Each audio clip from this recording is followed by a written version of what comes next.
The email notification flashed across my phone screen during a crucial client meeting. "Congratulations on your home sale." My stomach dropped like I'd just plummeted down the first hill of a roller coaster.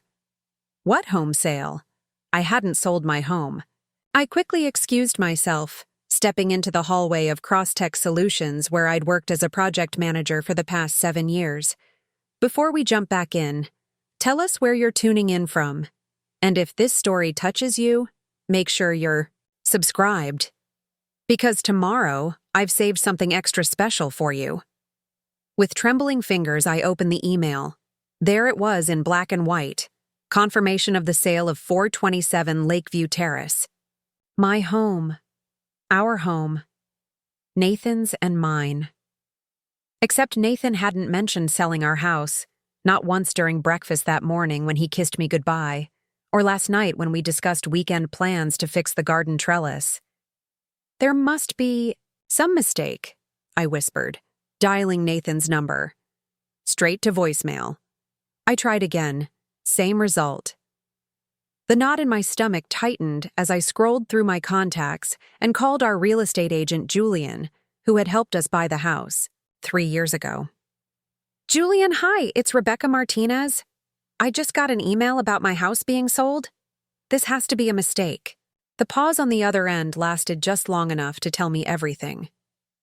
"Rebecca, I assumed you knew. Nathan listed the property with our agency last month. The closing was finalized this morning. I'm sorry. I thought you were aware." The hallway seemed to tilt sideways. I braced myself against the wall, my breathing shallow. "Rebecca? Are you there? Who signed the papers, Julian?" My voice sounded distant, like it belonged to someone else. Another pause. "Nathan did. His signature is on all the documents." The drive home felt surreal, like I was floating outside my body watching someone else navigate the familiar streets of Oak Ridge. As I turned onto Lakeview Terrace, my chest tightened. There, planted firmly in our front yard, was a "sold" sign, the word like a slap across my face. I pulled into the driveway and fumbled for my house keys, dropping them twice, before managing to get them into the lock. The key turned, but the door didn't open. I tried again with the same result. It was then I noticed the keypad for our smart home system had been replaced with a newer model. My code wouldn't work. "This cannot be happening," I muttered, trying to stay calm as I pulled out my phone. I clicked on our home security app.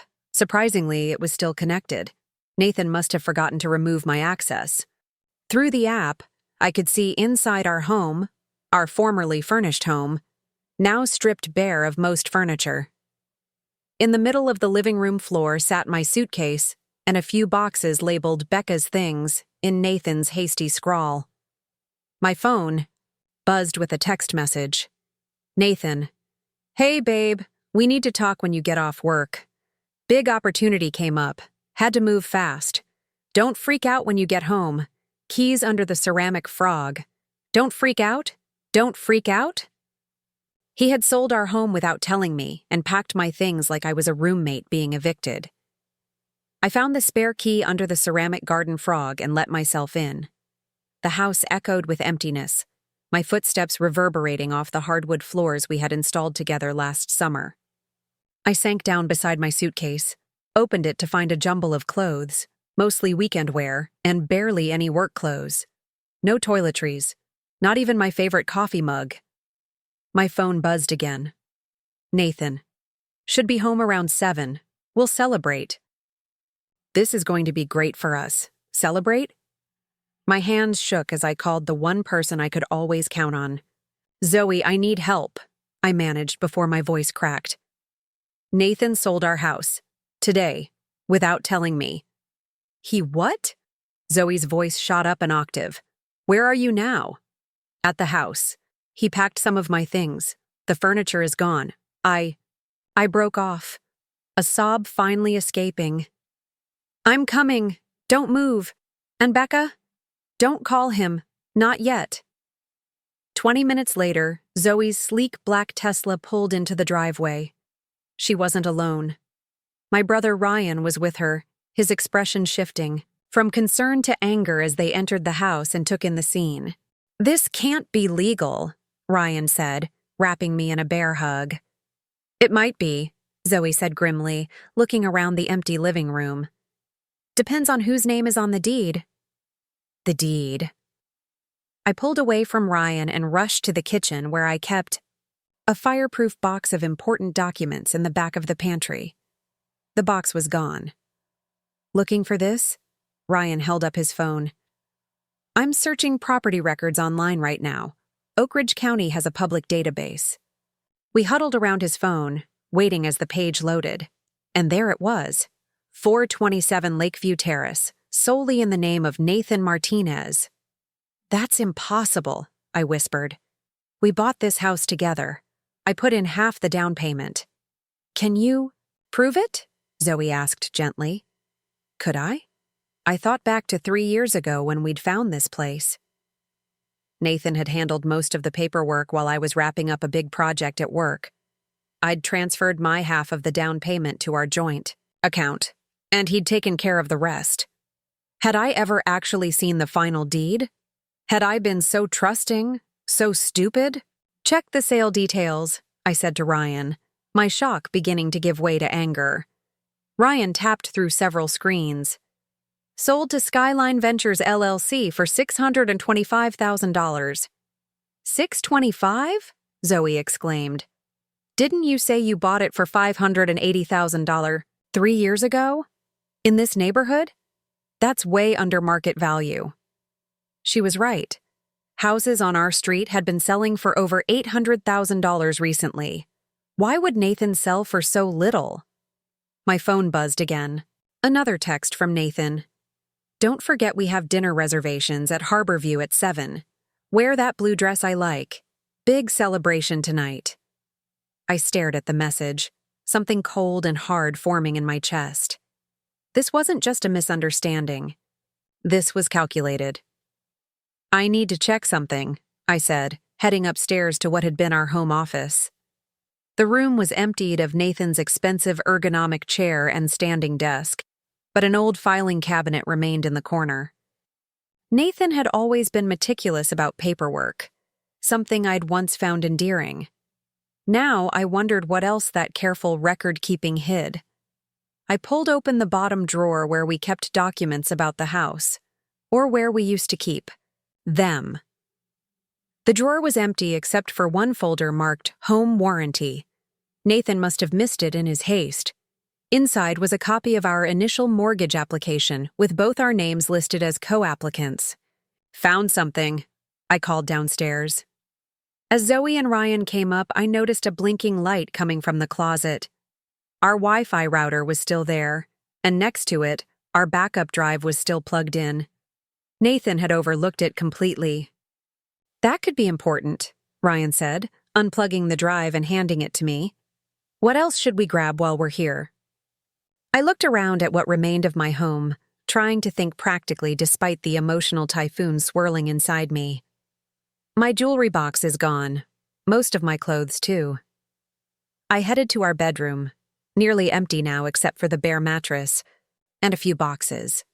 "Check this out," Zoe called from the bathroom. She was holding a receipt she'd found in the trash can. "Harborview restaurant reservation for tonight. Table for 3. 3? Who was the third person? As we gathered what was left of my belongings, my phone buzzed with an email notification. It was from First Meridian Bank. "Your joint account transfer authorization." I opened it immediately. Nathan had transferred $175,000 from our joint savings account to another account at a different bank. The transaction was pending authorization. It needed my approval through our dual authentication system. "He's emptying our accounts," I whispered, showing Zoe and Ryan the email. "Don't approve it," Zoe said firmly. "In fact, we need to move. Quickly. Do you have accounts in just your name?" I nodded. "My personal checking account from before we were married, and my investment account." "Good. We need to talk to someone who understands finance and law. Right now." Ryan checked his watch. "It's 4:30. We still have time to get to a bank before..." It closes. As we headed downstairs, I paused at the family photo wall, the only thing Nathan hadn't cleared out yet. Preparing and narrating this story took us a lot of time, so if you are enjoying it, subscribe to our channel. It means a lot to us. Now back to the story. Among the photos was one of us on our honeymoon in Bali, smiling and sun-kissed. I carefully took it off the wall and removed the backing. "What are you doing?" Ryan asked. "Nathan likes to hide things in plain sight," I explained, pulling out a small USB drive that had been taped behind the photo. "He thinks he's clever." Zoe raised an eyebrow. "And you let him think that?" A small, grim smile crossed my face. "Always best to let people underestimate you." We left the house that was no longer mine, and I locked the door behind us out of habit. As I placed the key under the ceramic frog, I made a silent promise to myself. This wasn't over. In Zoe's car, I finally allowed myself to check my work, emails. Among them was one from my boss marked Confidential Crosstech IPO Update. 6 months ago, as one of the company's senior employees, I'd been given the opportunity to buy shares before our initial public offering. I'd invested nearly every penny of my personal savings, keeping it quiet even from Nathan, who had always been dismissive of my corporate job. The IPO was scheduled to go public next week. Nathan had no idea I was about to become a millionaire. In my own right. "Instead of the bank, take me to see Elliot Reeves," I told Zoe, referring to an attorney friend who specialized in family law. "I need to know exactly where I stand legally." As we drove, Ryan made a startling discovery on his phone. "Becca, look at this. Skyline Ventures LLC was just registered 3 weeks ago, and guess who the primary stakeholders are?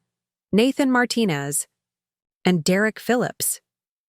Derek Phillips, Nathan's business associate and self-proclaimed best friend. The pieces were starting to fit together. "There's more," Ryan continued, scrolling through records. "They've purchased 4 other properties in the last month, all under market value. How do you even have access to all this?" Zoe asked, glancing at Ryan in the rearview mirror. Ryan shrugged. "I work in cybersecurity, remember? Public records are easy." My phone buzzed again. Another text from Nathan. "Where are you? Don't be late for dinner. This is important." I switched my phone to silent and stared out the window as familiar streets passed by. 7 years of marriage, and I'd never truly known the man I'd shared my life with. But then again, maybe he'd never truly known me either. Elliot's office was located in a renovated Victorian in the financial district. Despite it being nearly closing time, his assistant showed us right in when I explained it was an emergency. Elliot looked up from his desk, his expression shifting from professional greeting to concern as he took in my tear-stained face and the determined set of Zoe and Ryan's jaws. "Rebecca, what's happened?" I laid it all out. The surprise home sale, the emptied house, the funds transfer attempt, everything. Elliot listened without interrupting, making occasional notes. "First things first," he said when I finished. "We need to secure your assets. Ryan, can you help Rebecca transfer any remaining joint funds to her personal account? It's not ideal legally, but given the circumstances and his attempted transfer, we can justify it as a protective measure." Ryan nodded, already pulling out his laptop. "Zoe, I need you to document everything in the house. What's missing, what's left, take photos and videos. Evidence is critical here." "Already started," Zoe confirmed, showing him the photos she'd taken on her phone. Elliot turned back to me. "Now, Rebecca, I need to see any documentation you have showing your contribution to the house purchase." I pulled out my phone, accessed my banking app, and showed him the transfer I'd made to our joint account 3 years ago. $87,000, exactly half of our down payment. "Good," Elliot said. "And the USB drive you mentioned?" I handed it over and he inserted it into his computer. The drive contained Nathan's personal financial records, tax returns, business plans, and emails that he thought were private. He never changed his passwords, I explained. Birthday with exclamation point. For everything. Elliot's eyebrows rose as he scanned the documents. Rebecca, did you know Nathan was planning to run for city council? I blinked in surprise. What? No. He turned his monitor so I could see. There it was. A campaign strategy document dated 2 months ago. Nathan Martinez for city council, with a campaign fund already established. That explains the property sales, Ryan said, looking up from his laptop. Quick cash for campaign funds. But why sell our home? I asked. We weren't struggling financially. Elliot opened another file, an email exchange between Nathan and Derek. Perfect timing with Becca away at that conference next month, Nathan had written. We'll be closed and moved before she gets back. The house is only in my name anyway. Checked with Julian to confirm. Clean break, fresh start for the campaign. Single men don't get elected. Divorced men with sad stories do. I sat back, the air leaving my lungs. Nathan was planning to divorce me? Had been planning it for months? And he thought I'd be away at a conference next month. A conference I'd decided last week not to attend, though I hadn't told him yet. He was going to blindside me completely, I whispered. Let me come home from a business trip to find my house sold and my marriage over. Not if we blindside him first, Zoe said, a dangerous gleam in her eye. Ryan looked up from his computer. Transfers complete. I've moved everything except $5,000 from your joint accounts to your personal account. Can he reverse that? I asked Elliot. He can try, but with the evidence of his own attempted transfer and the unauthorized home sale, we have solid grounds to defend it. My phone buzzed again. Nathan. Seriously, Becca, where are you? Derek and his wife are meeting us at Harborview in an hour. Big news to share. I showed the message to the others. He was going to tell me at dinner, with an audience to keep me from making a scene. What do you want to do? Elliot asked. We have several legal options, but the immediate question is, do you respond or not? I thought about it for a moment. I'll go to dinner, I said finally. What? Zoe and Ryan exclaimed in unison. I'll go to dinner and hear what he has to say. But first, I need to make a quick trip to the bank. Elliot checked his watch. First Meridian closes in 20 minutes. If we hurry... Not First Meridian, I said, a plan forming in my mind. Oak Ridge Community Credit Union. There's something there I need to check. Half an hour later, I sat in the small office of Diana Foster, the credit union manager, staring at a document I'd nearly forgotten about. Yes, Ms. Martinez, the property is still in your name, Diana confirmed. You purchased it outright 3 months ago. The property in question was a modest farmhouse on the outskirts of town. I'd discovered it during a Sunday drive and fallen. In love with its wraparound porch and apple orchard. On impulse, I'd used my year-end bonus to make an offer, planning to surprise Nathan with it as a weekend getaway. But Nathan had been so focused on his business ventures that I'd put off telling him, eventually deciding to use it as an anniversary surprise instead. With everything that had happened, I'd nearly forgotten about it. You own another house? Ryan's eyes widened as we sat in Zoe's living room later that evening.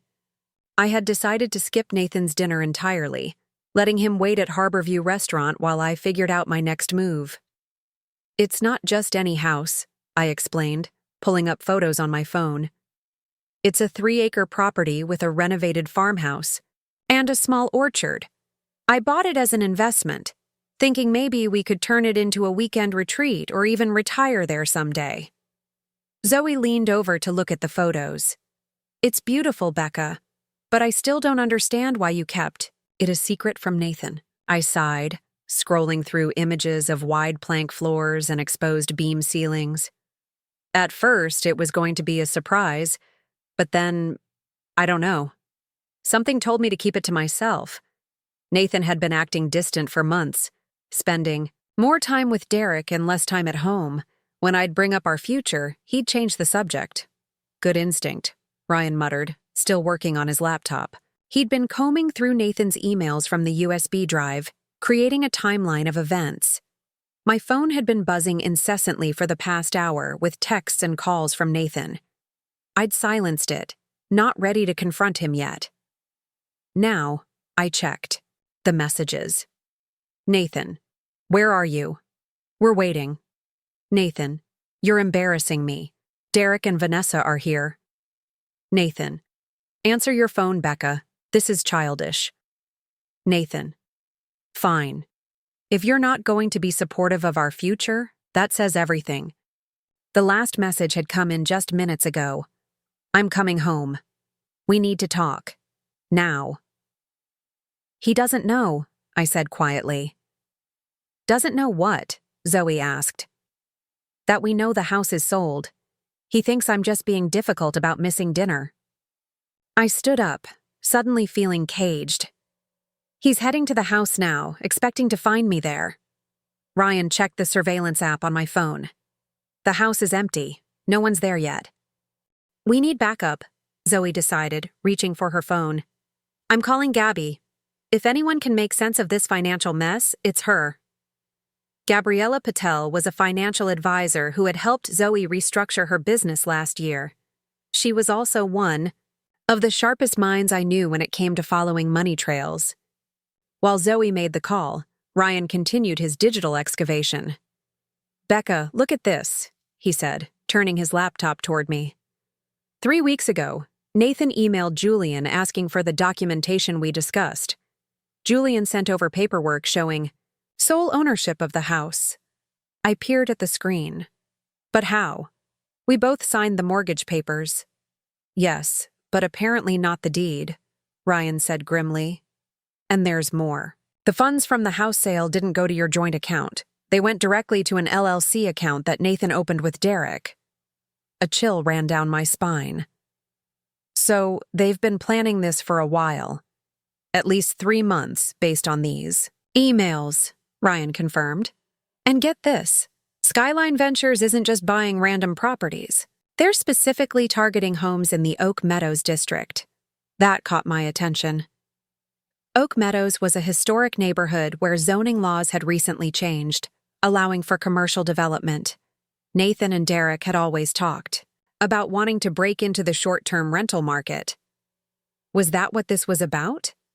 My phone lit up with a text from an unknown number. Rebecca, it's Vanessa Phillips. We need to talk. It's important.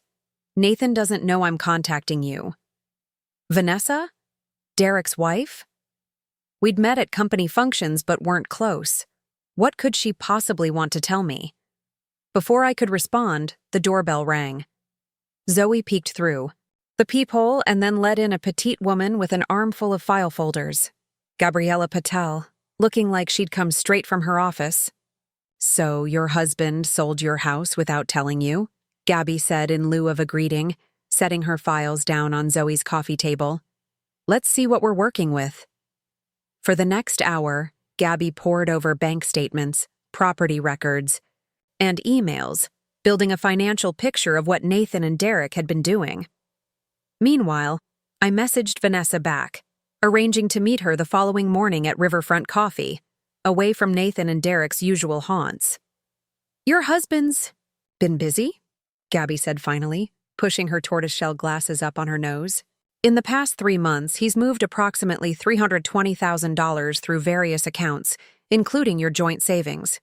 Some went to Skyline Ventures, some to another LLC called Meridian Holdings, and some to a PAC, a political action committee. The campaign fund, I murmured, remembering the documents Elliot had found. Exactly. And here's where it gets interesting. Gabby pointed to a spreadsheet she'd created. The properties Skyline has been purchasing, they form a perfect arc around Oak Ridge Community College. And the college just announced a major expansion last month. Ryan whistled low. Inside information? Property values in that area will skyrocket. But that doesn't explain why he sold our house, I said, still trying to make sense of Nathan's betrayal. We weren't hurting for money. Gabby flipped to another page.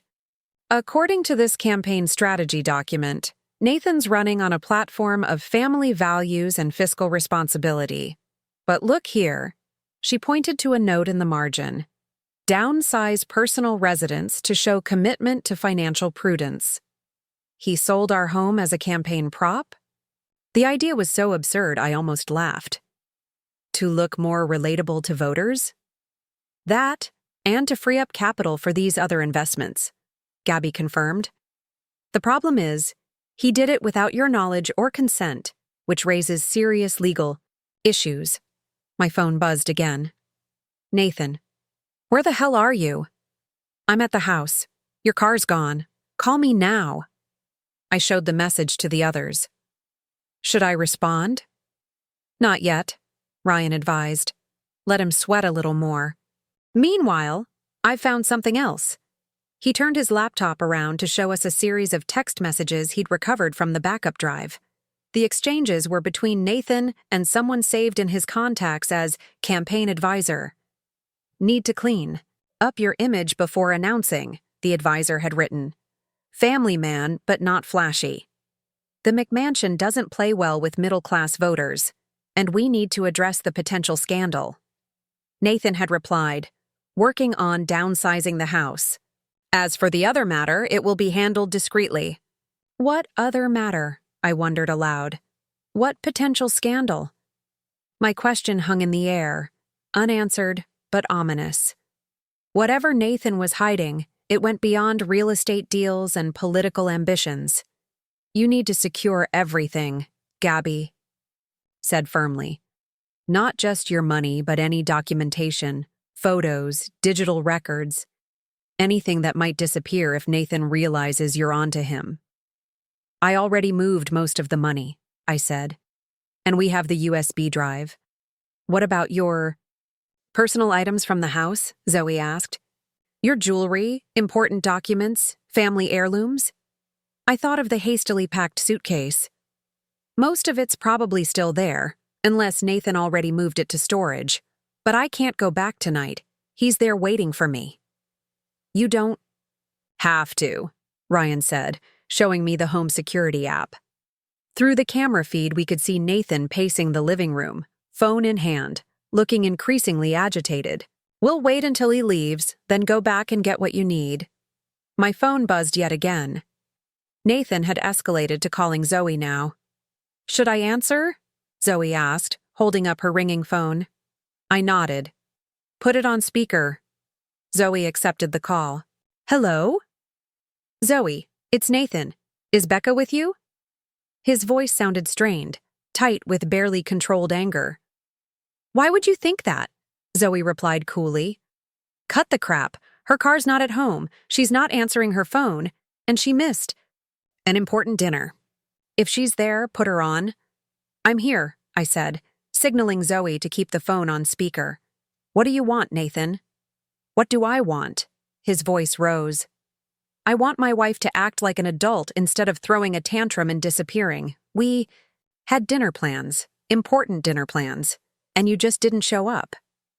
Kind of like how you just didn't tell me you sold our house? I replied, my voice steadier than I felt. There was a pause on the other end. When Nathan spoke again, his tone had changed, becoming placating. Honey, I left you a note. I told you we'd talk about it tonight. This is a huge opportunity for us, for our future. If you'd just come to dinner, you'd understand. Understand what? That you sold the home we built together without even discussing it with me? That you packed up my life in a suitcase and left it on the floor? You're overreacting. Am I? Because from where I'm sitting, it looks like you made a unilateral decision about our biggest shared asset and didn't bother to include me in the conversation. The market was hot. The opportunity came up suddenly. Stop lying, Nathan, I said, surprised by how calm I sounded. The house listing was posted 3 weeks ago. Julian confirmed it. Another pause, longer this time. You talked to Julian? Nathan's voice had dropped, a dangerous edge to it now. I talked to a lot of people today. Interesting what you learn when you start asking questions. Rebecca, listen to me, Nathan said, his voice regaining its smooth, persuasive quality. Come home and I'll explain everything. This is all part of a bigger plan for us. a better future. I can't come home, Nathan. You sold it, remember? Don't be dramatic. We'll stay at the Lakeside Suites until we close on the new place. I've already booked us a room. New place? This was the first I'd heard of it. What new place? The condo downtown, close to City Hall. It's perfect for us at this stage of our lives. More practical. You'll love it once you see it. I caught Zoe's eye and she mouthed, City Hall, confirming our suspicions about his political aspirations. I'm staying with Zoe tonight, I said finally. I need time to process all this. Fine, Nathan snapped, his conciliatory tone vanishing. But this tantrum ends tomorrow. I need you at the property viewing at 10 a.m. The realtor is only available. Then, I have work tomorrow. Call in sick. This is more important than your job. There it was. The dismissive attitude toward my career that had become increasingly common in our marriage. As if my work was just a hobby, not the professional life I'd spent years building. I'll think about it, I said noncommittally. Rebecca. Good night, Nathan. I nodded to Zoe, who ended the call. For a moment, none of us spoke. Then Ryan cleared his throat. He's leaving the house, he said, showing us the security feed. Nathan was stalking out the front door, slamming it behind him. Now's our chance, Zoe said, grabbing her car keys. Let's go get your things before he comes back. 20 minutes later, we pulled up to the house, parking a block away just in case. Ryan stayed in the car as lookout while Zoe and I quickly made our way inside. The house felt different now, no longer my home, but a shell of what had been. Working methodically, I gathered important items Nathan had overlooked. My grandmother's silver locket hidden in a jewelry box compartment, backup drives with years of photos, important paperwork from my home office, and a small fireproof safe containing my passport and birth certificate. Check this out, Zoe called from the kitchen. She was holding a stack of mail that had been shoved into a drawer. Among the envelopes was a notice from the City Planning Commission addressed to Nathan, dated 6 weeks ago. Regarding your inquiry about zoning changes in the Oak Meadows district, Zoe read aloud. The council will vote on the proposed amendments next month. As requested, this information is being kept confidential until the public announcement. I took the letter, scanning it quickly. He had inside information about the zoning changes. That's why they're buying up those properties. They'll be worth triple once the changes go through. Isn't that illegal? Zoe asked. Using non-public information for financial gain? It's certainly unethical, especially if Nathan is planning to run for office, I replied, tucking the letter into my bag. We need to show this to Elliot. Upstairs, the master bedroom had been stripped of most furniture, but Nathan had missed a few things in his haste. In the back of the closet, I found a locked metal box I'd never seen before. It was small, about the size of a shoebox with a simple key lock. Can you open this? I asked Zoe, who had a knack for locks thanks to a misspent youth she rarely talked about. Zoe examined the box. Give me a hairpin in 2 minutes. Sure enough, the lock clicked open under Zoe's skilled fingers. Inside were documents I'd never seen, a lease agreement for an apartment in the Arts District, dating back 8 months, and a stack of receipts from restaurants, hotels, and jewelry stores. One receipt in particular caught my eye.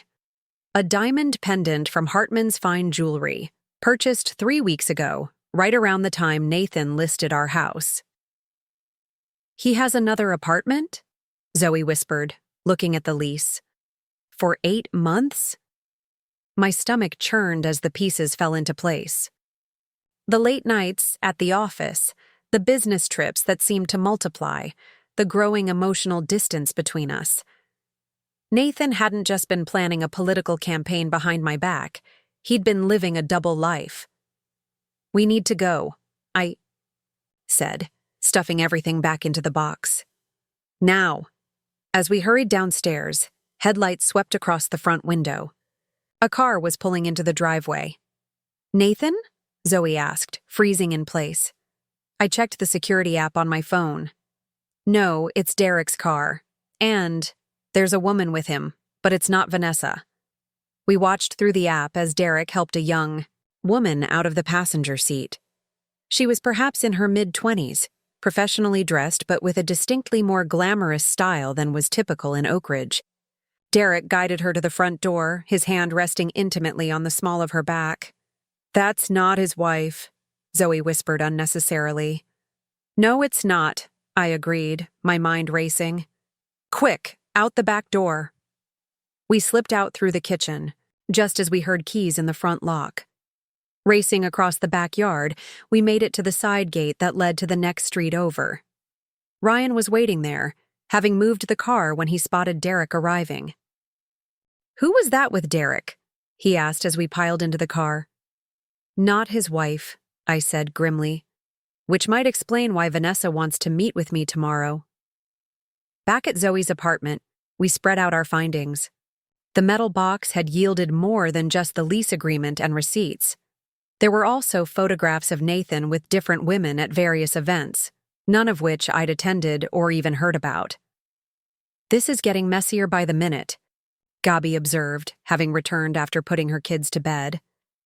"It's not just about real estate anymore." "It never was," I said quietly, finally seeing the full picture. Nathan's been planning an exit strategy for months, from our marriage, from our home, from the life we built. The house sale was just the final step. "But why now?" Ryan asked. "Why the sudden rush?" "The campaign," Gabi suggested. "If he's announcing soon, he needs everything in place. The right image, the right address, maybe even the right partner." The implication hung in the air. Was Nathan planning to replace me entirely for his political debut? "Look at this," Zoe said, examining the lease agreement more closely. "The apartment is leased to a shell company, Meridian Holdings, the same one Gabi found in the financial records." "He's covering his tracks," Ryan observed, making sure nothing leads directly back to him. My phone buzzed with a text from Elliot. "Need to meet first thing tomorrow. Have information about Skyline Ventures you need to see." My office, 7:30. I responded affirmatively, then set my phone aside. It was past midnight now, and exhaustion was setting in. The adrenaline that had carried me through this shocking day was fading, leaving behind a bone-deep weariness.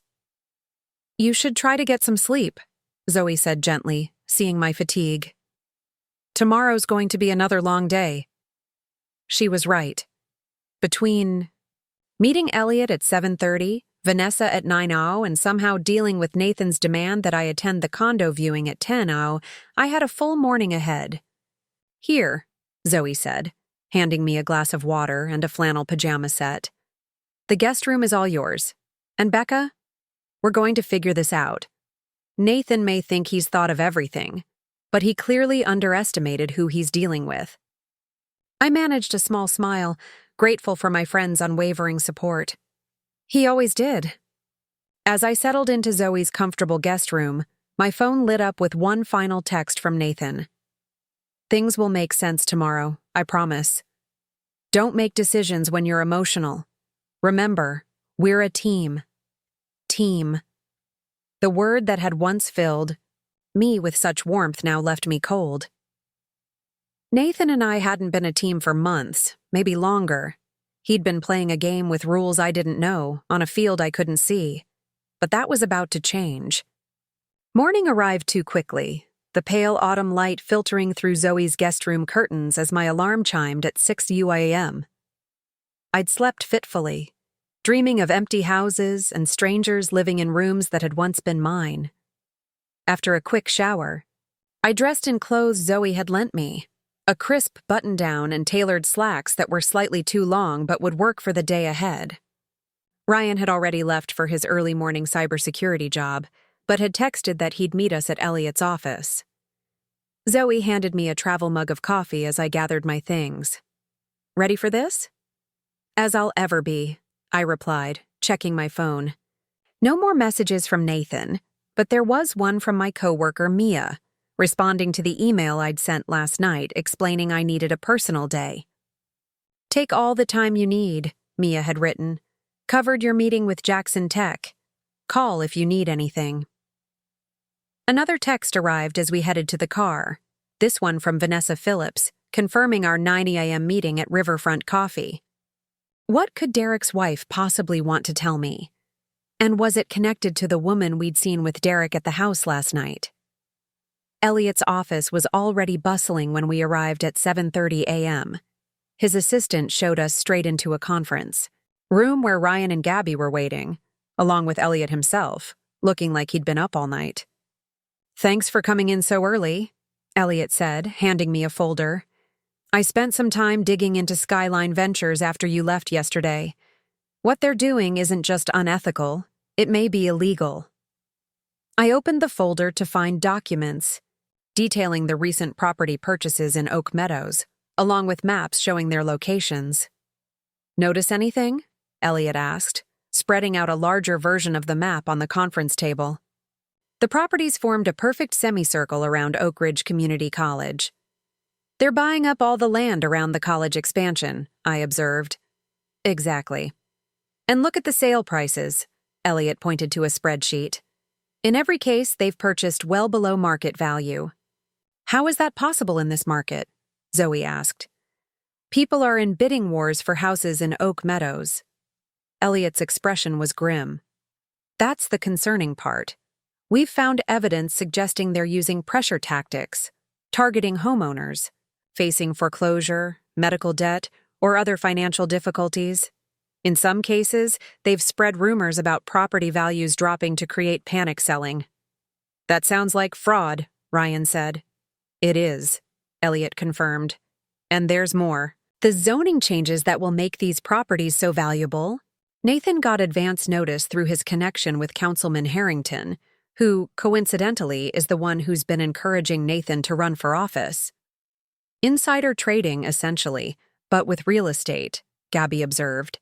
"And a clear conflict of interest if Nathan's planning to join the city council," Elliot added. "But here's what you really need to see." He pulled out another document, a draft campaign announcement bearing Nathan's name and photo. The headline read, "Nathan Martinez, a fresh start for Oak Ridge." The announcement outlined Nathan's platform: fiscal, responsibility, family values, and neighborhood revitalization, with particular emphasis on the Oak Meadows district. According to the press release, candidate Martinez planned to transform the area into a vibrant hub for students and young professionals. "He's planning to announce next week," Elliot said, "right after the zoning changes become public." The timing was no coincidence. Nathan would position himself as the visionary who saw the potential in the neglected neighborhood, conveniently after he and Derek had bought up key properties at bargain prices. "Wait," I said, noticing something. In the press release. "This mentions Nathan and his fiancée will make their home in the revitalized district." "Fiancé?" Elliot exchanged glances with Ryan. "We were getting to that. Ryan found something in the emails that you should see." Ryan pulled up an email exchange on his laptop. Messages between Nathan and Derek from just 2 weeks ago. Everything set. "With Amanda?" Derek had written. Nathan's reply sent ice through my veins. "Ring purchased. She'll move into the downtown condo after the announcement. Divorce papers being prepared. Becca will be out of the picture before the campaign launches." There it was in black and white, Nathan's complete betrayal laid bare. Not just selling our house without telling me, not just planning a political career behind my back, but actively planning to replace me with someone named Amanda, presumably the recipient of the diamond pendant from Hartman's jewelry. "I'm sorry, Rebecca," Elliot said quietly. "I know this is a lot to take in." "Actually, it explains a lot," I said, surprised by how calm I felt. The shock had burned away, leaving a clear, cold anger in its place. Nathan's been laying groundwork for months. The separate apartment, the secret bank accounts, the house sale. It was all leading to this. "The question is, what do you want to do about it?" Elliot asked. I glanced at the clock. It was 8:15 a.m. Time to head to my meeting with Vanessa, if I was going to make it by 9 around. First, I want to hear what Vanessa Phillips has to say, I decided. Then I want to stop Nathan from destroying more lives, including his own. How? Zoe asked. A plan was forming in my mind, pieces clicking into place like a complex puzzle. By giving him exactly what he thinks he wants, right before I take it all away. Riverfront Coffee was buzzing with morning customers when I arrived at 8:55 a.m. Vanessa was already there, seated at a corner table away from the windows, nervously twisting her wedding ring. She looked different from the confident socialite I remembered from company parties. Her usual perfect makeup couldn't quite hide the shadows under her eyes. "Rebecca," she said, standing as I approached, "thank you for meeting me." "Vanessa," I acknowledged, taking the seat across from her. "What's this about?" She glanced around, making sure no one was within earshot. "I know about the properties," she said in a low voice. "About Skyline Ventures, the zoning changes, all of it. Derek thinks I'm in the dark, but I've known for weeks." "How?" I asked, genuinely curious. "I'm a real estate attorney, remember? When properties in Oak Meadows started selling for 30% below market value, people noticed. I pulled the records and found Skyline Ventures listed as the buyer on all of them.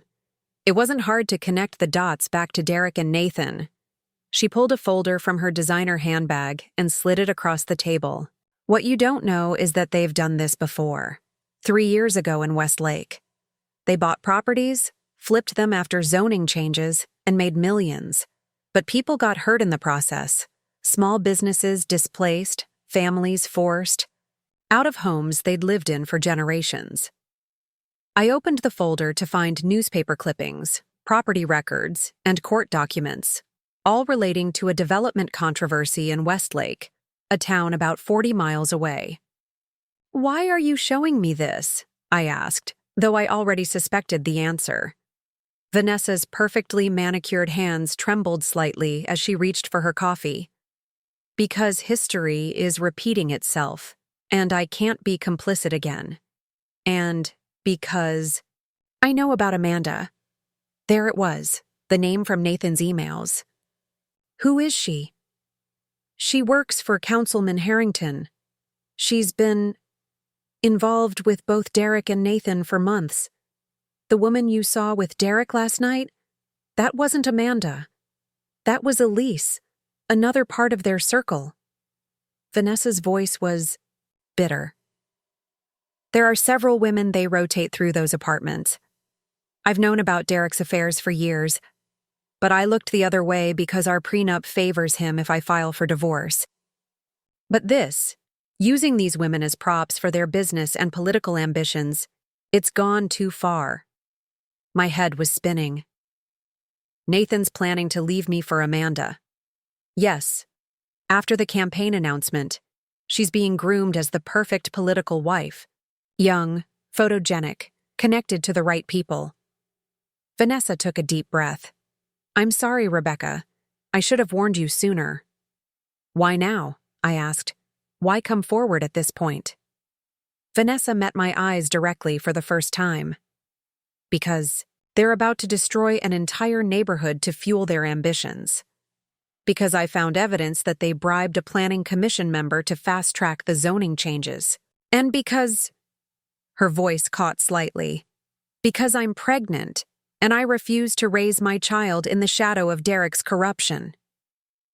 The revelation hung between us, weighty and significant. Vanessa Phillips wasn't just a scorned wife seeking revenge. She was a mother-to-be fighting for her future. "What do you want from me?" I asked carefully. "An alliance," Vanessa replied. "You have evidence of Nathan's deception. I have evidence of their past schemes and the bribery. Together, we might be able to stop them before they announce the campaign and destroy more lives." I checked my watch. It was 9:30 a.m. Nathan would be expecting me at the condo viewing in 30 minutes. "I need to think about this," I said, gathering the folder. "Can I keep these documents?" Vanessa nodded. "I have copies. And Rebecca, be careful. When I confronted Derek last month, he didn't just deny everything, he threatened to ruin me professionally if I interfered. I appreciate the warning, I said, standing to leave. And Vanessa? Congratulations on your pregnancy. A ghost of a smile crossed her face. Thank you. Whatever you decide, I'll understand. As I walked out of Riverfront Coffee, my phone buzzed with a text from Nathan. Meeting you at the condo. 10 a.m. sharp, corner of Maple and 3rd. Don't be late. I had a decision to make. Confront Nathan now with everything I'd learned, or play along while building my case. The second option would give me more time to gather evidence, but could I really face him, knowing what I now knew? My phone rang, Elliot calling. Rebecca, where are you? Just finished meeting with Vanessa Phillips, heading to see Nathan. Now. Before you do, there's something else you should know. We found connections between Skyline Ventures and city officials, suspicious payments that look a lot like bribes. This goes beyond Nathan and Derek. Vanessa mentioned something. Similar, I said, quickening my pace toward my car. She has documentation from their previous scheme in Westlake. This is bigger than we thought, Elliot said gravely. If you're going to meet Nathan, you need to be very careful what you say. We don't know how far they'll go to protect themselves. I understand, I assured him. I'll stick to the plan. Act like I'm just upset about the house, nothing more. Good. And Rebecca? We've moved your funds from your personal account to a new one at a different bank, just to be safe. The information is in your email. Thank you, Elliot. As I hung up, another text came through, this one from Ryan. Found something big in Nathan's emails. Call ASAP. But there was no time. It was 9:50 a.m., and I needed to decide my next move. After a moment's hesitation, I typed a response to Nathan. On my way. Whatever Nathan was planning, whatever web of deception he'd woven, I was about to walk. Straight into it, eyes wide open, for perhaps the first time in our marriage. The downtown condo was exactly what I'd expected. Sleek, modern, and impersonal. Floor-to-ceiling windows offered impressive views of Oak Ridge's modest skyline, while the open-concept layout screamed bachelor pad more than family home. Nathan stood in the center of the living room, hands in his pockets, watching anxiously, as I took in the space. What do you think? He asked, his voice carefully modulated to sound enthusiastic yet casual. 12-foot ceilings, smart home system already installed, and the building has a gym and rooftop pool. I ran my hand along the quartz countertop in the kitchen, buying time to compose myself. It's very different from our house. That's the point, Nathan said, coming to stand beside me. We're starting fresh. New chapter. This location puts us right in the heart of everything. By everything? Do you mean City Hall? I asked, unable to keep a slight edge from my voice. Nathan's smile faltered momentarily, but he recovered quickly. Among other things. Listen, Becca, I know the house sale was a shock. I should have handled it differently, but this move makes sense for us now. For us? Or for your campaign? His eyes widened slightly, the first genuine reaction I'd seen. How did you find out? It wasn't hard, Nathan. Once I started asking questions, people were surprisingly forthcoming. I moved away from him toward the windows. When were you planning to tell me? Before or after the announcement next week? Nathan loosened his tie, buying time. I wanted everything to be perfect first. The right home, the right narrative. Politics is all about timing, Becca. And what about our marriage? Is that also about timing? He approached cautiously, as if I were a wild animal that might bolt. This is a huge opportunity for both of us. Think about it. You'd make an amazing councilman's wife. Your community, involvement, your corporate background. We're the perfect package. The perfect package. Like we were a product to be marketed, not two people who had once promised to love each other forever. And what about the properties in Oak Meadows? Are those part of the perfect package too? Nathan's expression hardened. You've been busy. So have you. Skyline Ventures has acquired, 7 properties now? All suspiciously below market value. All conveniently located around the college expansion? It's just business, Rebecca. Smart investing. Is bribing city officials also just business? I asked quietly. Nathan's face drained of color. Who have you been talking to? Does it matter? The truth has a way of coming out, Nathan, especially when people start paying attention. He gripped my arm too tightly to be affectionate. You need to be very careful about what you're implying. There are powerful people involved in these deals. People like Councilman Harrington? I pulled away from his grasp. Or people like Amanda. The name hit him like a physical blow. He took a step back, eyes darting to the door as if checking escape routes. Who told you about Amanda? You did, I said simply. Just not with words. The late nights, the secret apartment, the diamond pendant from Hartman's that definitely wasn't for me. You left breadcrumbs everywhere, Nathan. I just never thought to look until now. For a moment, he seemed genuinely rattled.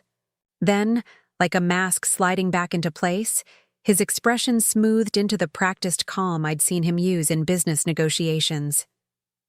It's complicated, Becca. The situation with Amanda, it's not what you think. Really? Because I think you're planning to divorce me and replace me with a more politically advantageous partner right after your campaign announcement. Am I wrong? Nathan ran a hand through his perfectly styled hair, messing it up in a way that almost made him look like the man I'd fallen in love with years ago. Not entirely. At least he wasn't denying it anymore. That was something. But you don't understand the pressure I'm under, he continued. Harrington has specific ideas about the kind of candidate who can win in this district. The right image, the right connections. Amanda works in his office. She knows how the game is played. And I don't, I finished for him. Because you never gave me the chance. You made all these decisions without me, Nathan. You decided our marriage wasn't viable, our home wasn't suitable, my contribution wasn't valuable. You decided everything. I was trying to protect you. From what? The truth? Or from the opportunity to make my own choices? Nathan checked his watch. A nervous tick I recognized from countless dinner parties when he was ready to leave but too polite to say so. The realtor will be here any minute to finalize the paperwork. This isn't the time or place for this conversation. When is the right time, Nathan? After you've transferred all our assets? After you've signed away our marriage like you signed away our house? His phone buzzed in his pocket. He glanced at it, then toward the door. Derek's downstairs with the contracts. I need to let him up. By all means, I said, gesturing toward the door. Don't let me stop the Nathan and Derek show from its regularly scheduled programming. Nathan hesitated, clearly torn between dealing with me and moving forward with his plans. We can talk about this tonight, I promise. But right now, I need you to keep what you know to yourself. There's too much at stake. For whom? I asked. You? Derek? Councilman Harrington? What about the families you're pushing out of Oak Meadows? What's at stake for them? A flicker of genuine discomfort crossed Nathan's face, the first indication that perhaps he wasn't entirely comfortable with all aspects of the scheme. But before he could respond, the doorbell rang. That's Derek, Nathan said unnecessarily. Please, Becca, just be discreet. I nodded non-committally as Nathan went to answer the door. A moment later, Derek Phillips strode into the condo with the confident air of someone accustomed to owning every room he entered. Behind him was Julian Watkins, the real estate agent, who had helped us buy our house 3 years ago, and who had apparently helped Nathan sell it behind my back. Rebecca! Derek's surprise at seeing me seemed genuine. Nathan didn't mention you'd be joining us. Last-minute change of plan, Nathan said smoothly, shooting me a warning glance. Rebecca wanted to see the condo before we finalized everything.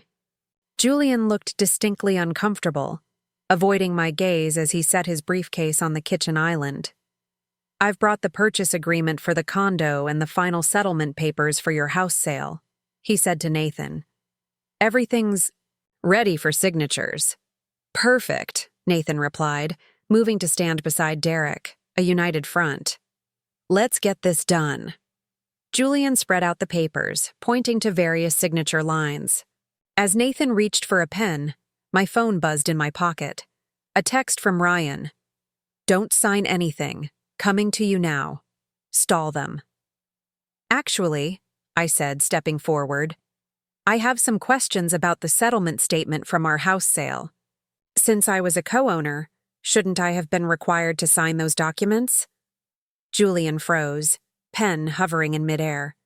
His eyes darted to Nathan, who jumped in smoothly. We've been over this, honey. The house was only in my name, remember? We discussed it when we purchased, for tax purposes. Did we? I feigned confusion. I remember signing mortgage documents, and I definitely remember transferring $87,000 from my personal account for the down payment. Derek cleared his throat, an edge of impatience creeping into his voice. Perhaps this is a conversation for later? We have a tight schedule today. Of course, I said sweetly. Far be it from me to disrupt the carefully orchestrated timeline, but I'm curious. I turned to Julian. Is it standard practice to sell a property for 30% below market value? In this climate, our house could have easily commanded $800,000 in today's market, yet it sold for $625,000.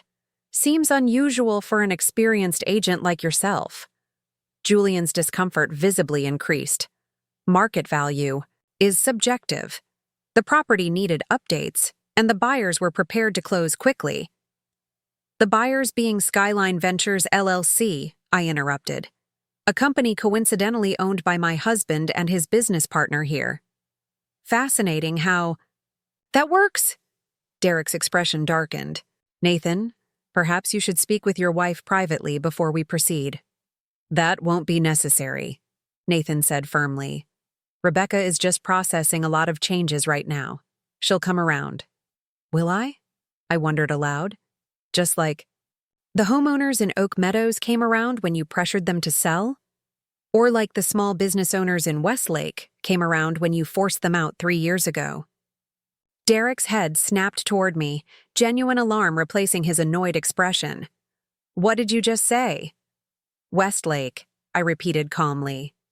Your previous venture, before you set your sights on Oak Ridge. The room fell silent. Julian, sensing the tension, began gathering his papers. Perhaps we should reschedule... No! Nathan cut him off sharply. We're doing this now.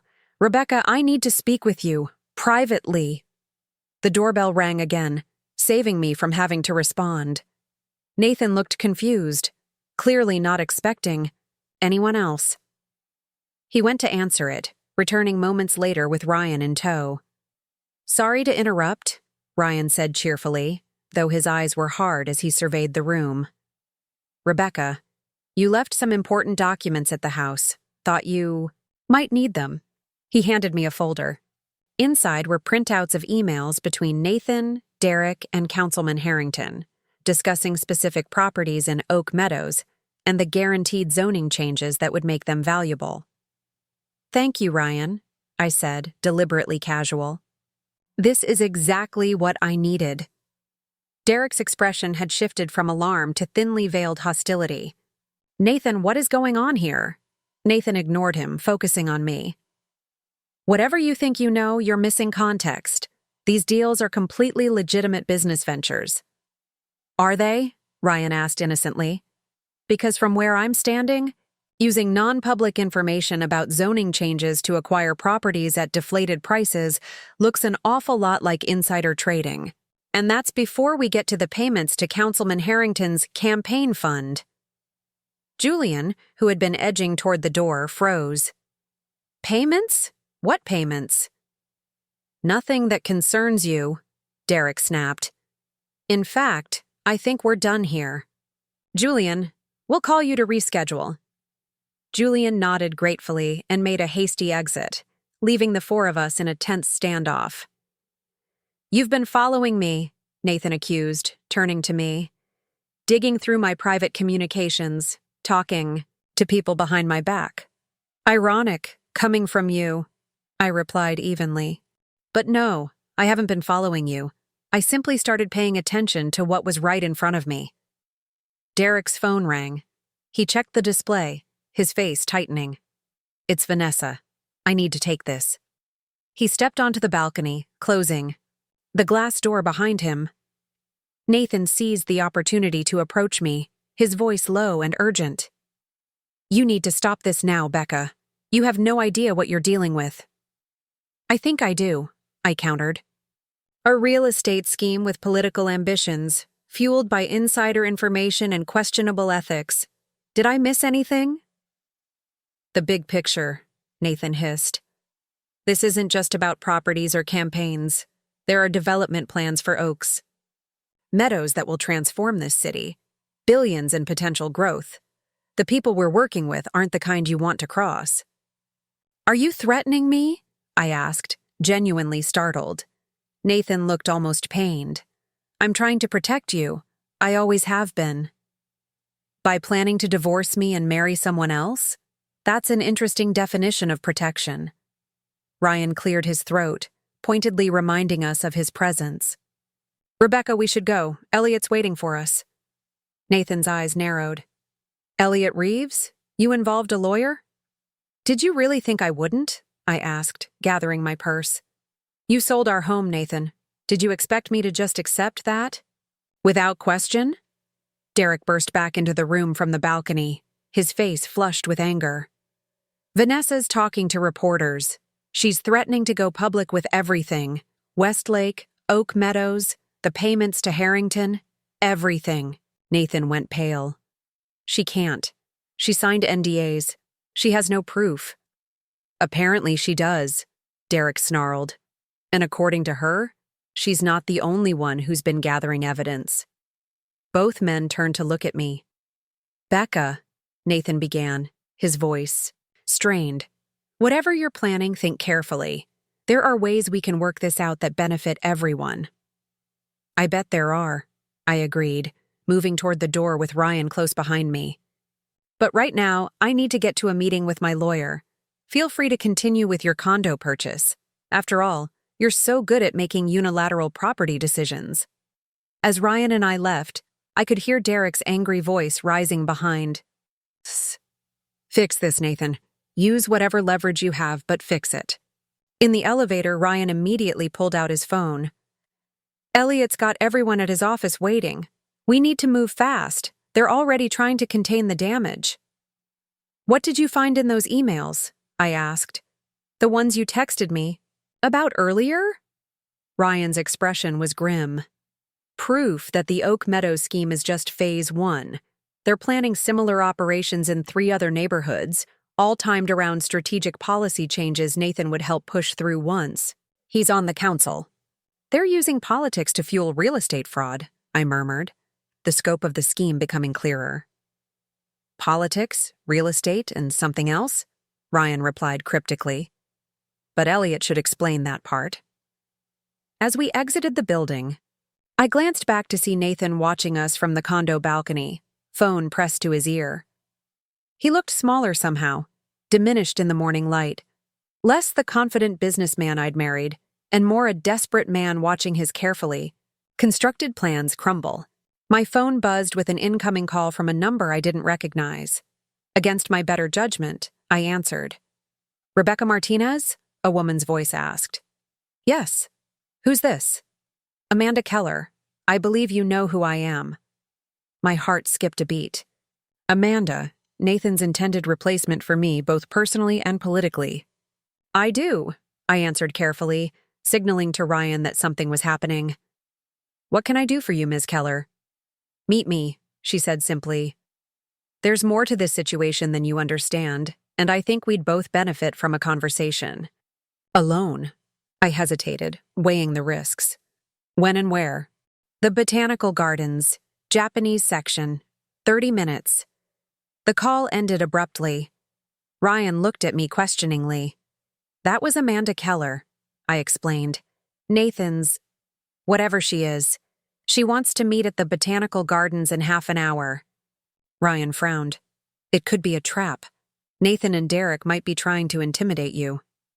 Or she might have information we need, I countered. Either way, I want to hear what she has to say. Not alone, Ryan insisted. I'll come with you, stay at a distance. If anything seems off, I'll intervene. I nodded, already texting Elliot to inform him of the change in plans. His response came quickly. Be careful. Recording app on your phone already activated. Every word will be captured. The Oak Ridge Botanical Gardens were quiet on a weekday morning, with only a few visitors strolling through the meticulously maintained grounds. The Japanese section, with its rock garden and koi pond, offered relative privacy while still being public enough to discourage any overtly threatening behavior. Amanda Keller was already waiting when I arrived, seated on a stone bench near the pond. She was younger than I'd expected, perhaps 30, with the polished appearance of someone who understood the power of image in politics. Her navy suit and pearl earrings screamed, "Future politician's wife," so loudly it would have been comical if the situation weren't so painful. Ms. Martinez, she greeted me, extending her hand. Thank you for coming. I shook her hand briefly. Ms. Keller, you wanted to talk? Yes. She gestured for me to sit beside her. I imagine you have a certain impression of me, and I can't blame you for that. But I think it's important you understand that I'm as much a pawn in this situation as you are. That wasn't what I'd expected to hear. A pawn who's wearing my husband's engagement ring? Amanda glanced down at her ringless fingers. Actually, I've never accepted any jewelry from Nathan. The ring story was for Derek's benefit, to keep him believing that Nathan was fully committed to the plan. And what plan is that, exactly? I asked, watching her carefully for signs of deception. She sighed, looking out over the koi pond. The official version? Nathan becomes the fresh-faced reformer on the city council, pushing through development. Projects that revitalize struggling neighborhoods while coincidentally making his financial backers very rich. The perfect political origin story, businessman turned public servant. And the unofficial version? Amanda turned to face me fully. Nathan gets set up to take the fall when the fraud inevitably comes to light. He's the public face, the one signing documents, making statements. Meanwhile, the real power players, Harrington, developers like Conrad Wilson, even Derek to some extent, remain insulated from any blowback. I processed this information, trying to reconcile it with what I already knew. Why are you telling me this? Self-preservation, she answered honestly. I work for Councilman Harrington's office. My relationship with Nathan was assigned, not chosen. My job was to guide him toward decisions that benefited certain interests, while making him believe it was all his idea. And now? Now things are unraveling faster than anticipated. Vanessa Phillips is talking to reporters. You're meeting with lawyers. The carefully constructed narrative is falling apart, and I have no intention of going down with this ship. So you're just looking out for yourself, I concluded. Amanda smiled thinly. Aren't we all? But I'm also offering you something valuable, context and information. For instance, did you know that the Oak Meadows properties aren't the end goal? They're just phase 1 of a much larger development scheme. Phase 1 of 3 neighborhoods, I said, recalling what Ryan had told me. She looked mildly impressed. You've done your homework. But did you also know that those developments are tied to a planned casino project? One that's currently illegal under Oak Ridge zoning laws but would become possible with the right council members in place. That was new information. A casino? In Oak Ridge? Amanda nodded. Presented as an entertainment complex and economic driver, of course. The real money isn't in flipping houses. It's in the gambling license and the operational contracts that come with it. Your husband and Derek are just the visible front men, accumulating properties that will eventually be bundled and sold to the casino developers at a significant markup. And Councilman Harrington has already been promised a consulting position with the casino group once he leaves office. 7 figures, minimal responsibilities. The scope of the scheme was dizzying, far beyond the real estate fraud I'd initially suspected. Why would Nathan agree to be the fall guy? He's ambitious, but he's not stupid. Because he doesn't know that's his role, Amanda explained. He genuinely believes he's being groomed for political advancement. The council seat is just the first step. They've dangled the possibility of a congressional run in a few years. And he's completely bought into the vision. And you? I asked. What's your role beyond manipulating my husband? Something flashed in Amanda's eyes. Annoyance, perhaps, or genuine remorse. I handle sensitive communications. Make sure the right people get the right information at the right time. Keep the narrative consistent. It's what I was trained to do. Political operative turned corporate spy, I summarized. She didn't deny it. We all use the skills we have, like you're using yours right now to record this conversation. I didn't bother pretending otherwise. Can you blame me? Not at all. In fact, I'm counting on it. Amanda reached into her purse and withdrew a small USB drive. Everything I just told you is documented here. Emails, meeting notes, financial projections for the casino development. Consider it my insurance policy. And now yours too. I took the drive cautiously. Why give this to me? Because you're the unknown variable they didn't account for. Nathan described you as uninvolved, uninterested in his business dealings. Clearly, he underestimated you. And right now, you're positioned to disrupt their entire operation in ways I can't from the inside. And what do you want in exchange? Amanda stood, smoothing her skirt with practiced precision. Immunity when this all comes to light. I'm willing to testify about everything I know, but I want assurances that I won't be prosecuted. I'm not a prosecutor, I reminded her. I can't make those kinds of promises. No, but your lawyer can negotiate with the DA's office on my behalf. Elliot Reeves has that kind of influence. So she knew about Elliot. Of course she did. Her job was to know everything.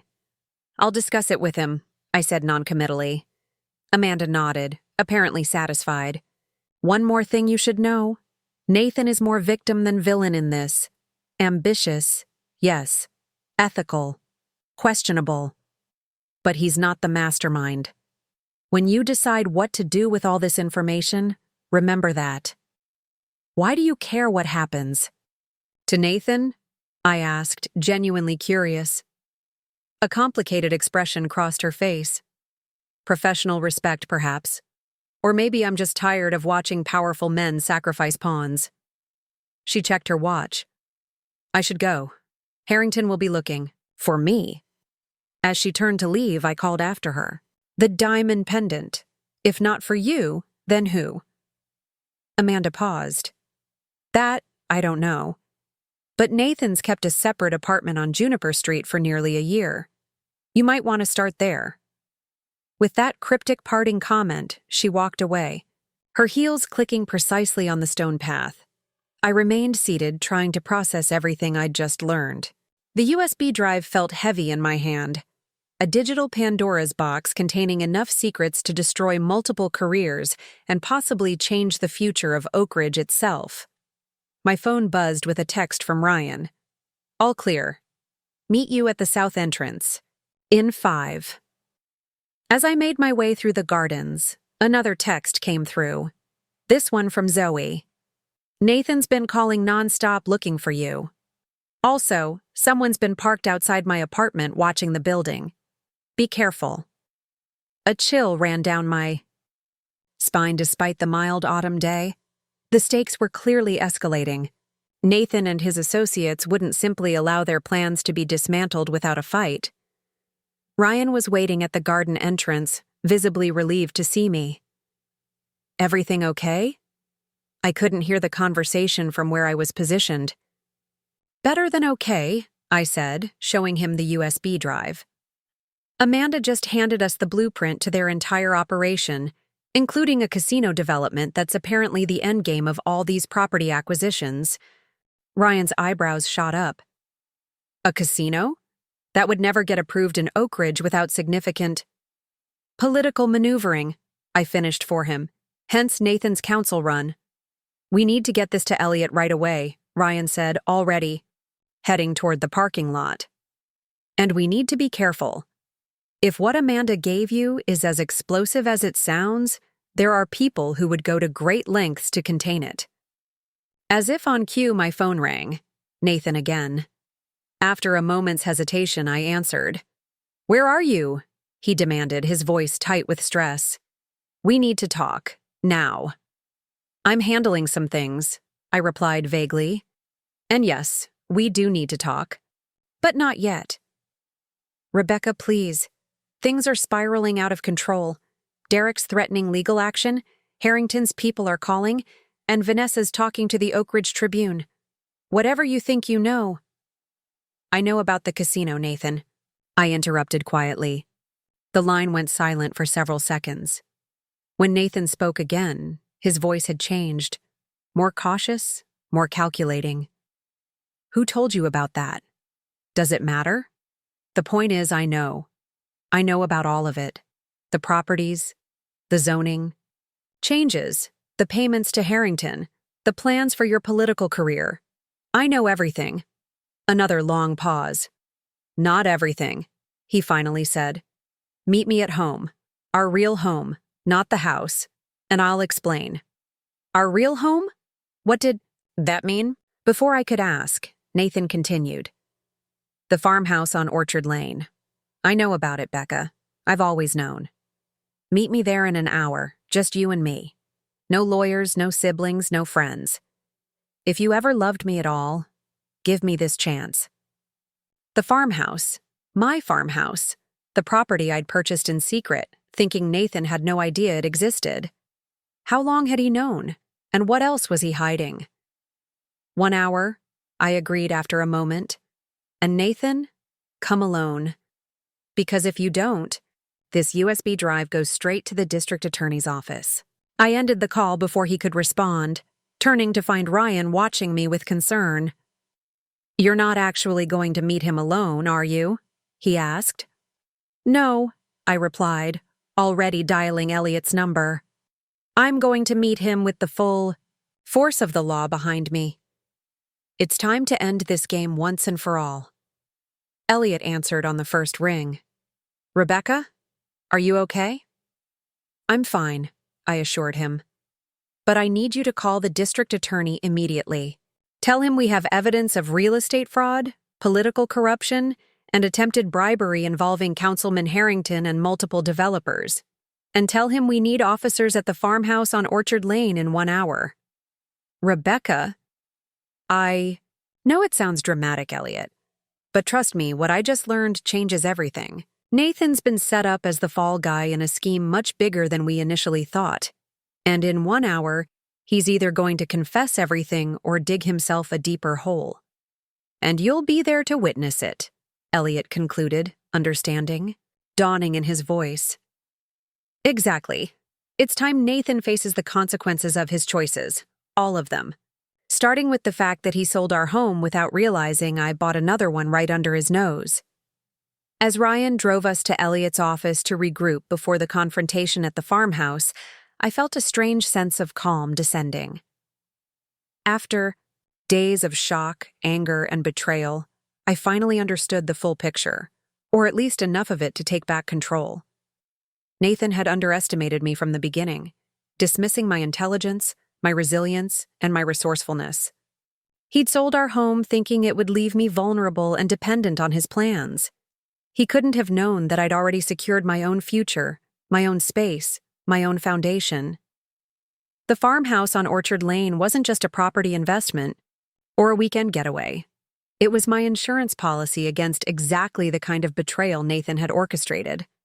And now, ironically, it would become the stage for his final act of desperation. What are you going to do when this is all over? Ryan asked, breaking the contemplative silence in the car. I gazed out the window at the familiar streets of Oak Ridge, the city I'd made my home, the community Nathan had been willing to exploit for his ambitions. Rebuild, I said simply, but this time, on my own terms. The farmhouse awaited, and with it, a confrontation years in the making. Nathan thought he was summoning me to a reckoning, not realizing he was walking into one himself. As we pulled up to Elliot's office, I felt the weight of the USB drive in my pocket, a small piece of plastic that contained enough truth to change everything. The final act was about to begin. Elliot's office buzzed with activity as we arrived. Gabby was on the phone with a financial crimes investigator she knew, speaking in rapid-fire technical terms about money trails and shell companies. Zoe was coordinating with Vanessa Phillips, who had apparently decided to go all in on exposing the scheme. Elliot himself was deep in conversation with a stern-looking woman I recognized as Assistant District Attorney Monica Vega. "Rebecca!" Elliot called out when he saw me. "This is ADA Vega.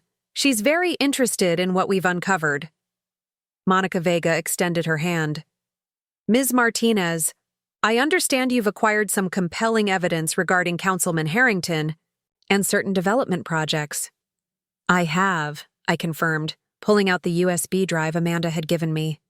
"This contains documentation of a coordinated effort to manipulate property values and zoning laws to facilitate a casino development in Oak Ridge."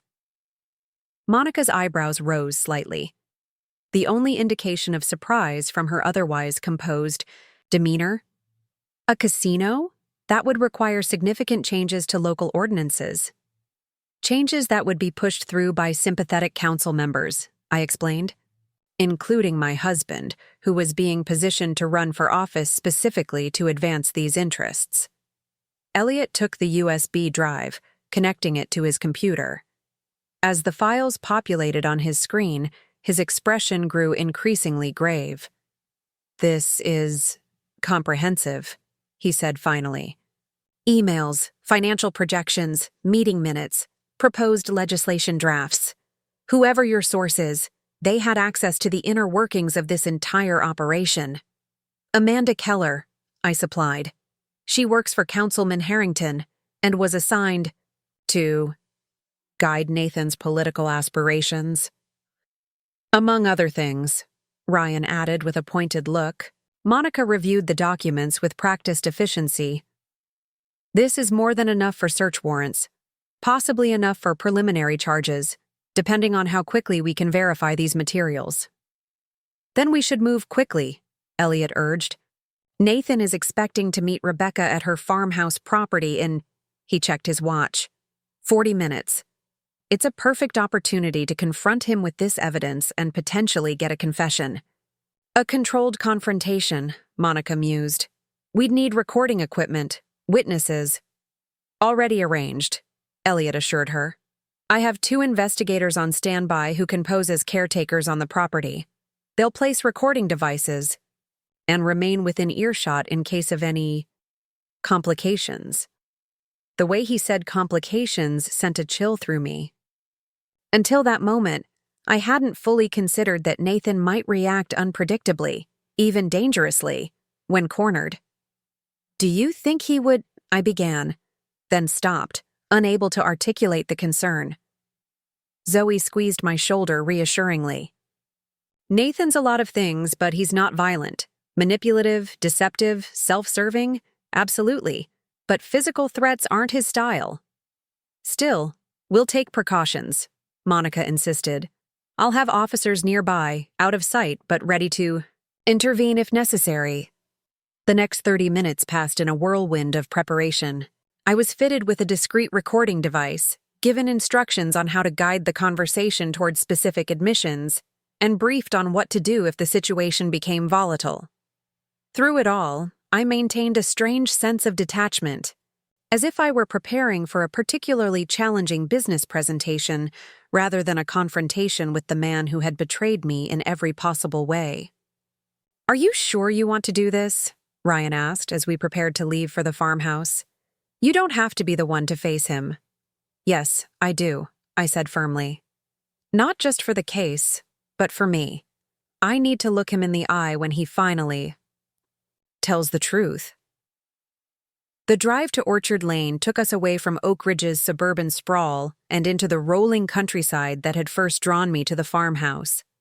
As we approached the property, my property, I felt a surge of gratitude for the impulse that had led me to purchase it months ago. Little did I know then that it would become not just a refuge, but a battleground. Elliot parked his car discreetly behind a stand of apple trees, out of sight from the main approach to the house. Monica and two plainclothes officers positioned themselves in a separate vehicle near the back entrance. Ryan and Zoe would remain with Elliot, monitoring the audio feed from the recording devices that had already been placed throughout the first floor of the house. "Remember," Elliot said as I prepared to enter alone, "the goal is to get him talking about the casino plan, the property acquisitions, and especially any communication with Harrington about zoning changes. Don't antagonize him, but don't let him control the narrative either." "I've been negotiating with difficult clients for years," I reminded him with a small smile. "I know how to handle stubborn men who think they're the smartest person in the room." With that, I walked up the gravel path to the farmhouse porch, each step feeling momentous. The house stood solid and welcoming against the autumn sky, its wide porch and classic lines representing everything Nathan had dismissed in favor of sleek downtown condos and political ambitions. I had just reached the porch steps when a familiar car pulled into the driveway. Nathan's sleek black Audi, the one he'd insisted on buying last year, despite my suggestion that we put the money toward renovating our kitchen instead. He parked but remained in the driver's seat for several long moments, apparently gathering his thoughts or perhaps making a phone call. Finally, he emerged, looking uncharacteristically disheveled in wrinkled dress clothes and without his usual, precisely styled hair. He approached cautiously, stopping at the foot of the steps to look up at me standing on the porch. For a moment, neither of us spoke. "You bought a farmhouse," he finally said, his tone unreadable. "I did, 9 months ago." "With your inheritance money." I nodded. "The money you told me was foolishly spent because real estate is a headache, and I should leave investments to people who understand them." Nathan had the grace to look embarrassed. "I was wrong. It's a beautiful property." "Yes, it is. Are you coming inside, or shall we have this conversation on the porch?" He hesitated, glancing around as if looking for signs of a trap. "Are you alone?" "As requested," I lied smoothly. "Are you?" "Yes." I turned and unlocked the door, stepping into the farmhouse that still smelled of fresh paint and new beginnings. The interior was sparsely furnished, a few essential pieces I'd collected over time, planning for a future that now looked very different than I'd imagined. Nathan followed me inside, his eyes scanning the open concept living area with its exposed beams and wide plank floors. "How did you manage all this without me knowing?" "Easily," I replied, setting my purse down on the rustic dining table. "You've been so consumed with your own plans for the past year that you barely noticed what I was doing. I could have bought an entire ranch, and you wouldn't have noticed as long as dinner was on the table when you came home." Nathan winced at the accuracy of my assessment. I deserved that. "You deserve a lot more than that," I said evenly. "But I didn't ask you here to trade recriminations. You said you wanted to explain. So explain." Nathan moved to the large windows, overlooking the orchard, his back to me. "It wasn't supposed to go this way," he began. "The original plan was simple: identify undervalued properties in areas targeted for development, acquire them through Skyline, then sell at a profit once the zoning changes increased their value. Standard real estate speculation. "There's nothing standard about using inside information from city officials," I pointed out. "No," he agreed, turning to face me. "But that came later, after Derek introduced me to Harrington. At first it was just business, profitable but legitimate." And when did it cross the line into fraud? Nathan's expression tightened. It's not black and white, Rebecca. Development always requires working with city officials, understanding future plans. The line between networking and influence is blurry at best. And the casino plan? Is that blurry too? His eyes widened slightly. How much do you know? Everything, I said, moving to the kitchen counter where I'd left a glass of water. I know about Conrad Wilson and his entertainment company. I know about the proposed community development district that's actually a front for bringing gambling to Oak Ridge. I know about the payments to Harrington disguised as consulting fees. She told you, Nathan realized. Amanda. She gave me the documentation, I confirmed. Every email, every meeting minute, every financial projection. Nathan ran a hand through his hair, a gesture so familiar it made my heart ache despite everything. Amanda was supposed to be our liaison with Harrington's office. I never thought she'd, what? Develop a conscience? Decide that fraud and corruption weren't acceptable career moves? It's more complicated than that, Nathan insisted. There are legitimate economic benefits to these developments. Jobs, tax revenue, tourism. Oak Ridge needs revitalization. And you needed a convenient narrative for your political campaign, I added. The visionary businessman bringing prosperity to his hometown. Very compelling. Nathan had the decency to look ashamed. The campaign? That wasn't the original plan either. Harrington approached me after seeing how effectively we were acquiring properties in Oak Meadows. He said I had the right profile for local politics, successful, personable, with deep community ties, and conveniently willing to support certain zoning changes once in office, I noted. Yes, Nathan admitted, but I told myself it was a win-win. The developments would benefit Oak Ridge, and I'd have a chance to make a difference beyond business. Noble, I said dryly. And where exactly did selling our home without telling me fit into this altruistic vision? Nathan moved to the dining table, pulling out a chair, but not sitting. That was a mistake, a big one. I convinced myself it was necessary, that the downtown condo would be better suited for a political couple, that the optics of downsizing showed fiscal responsibility. And the real reason? He gripped the back of the chair tightly.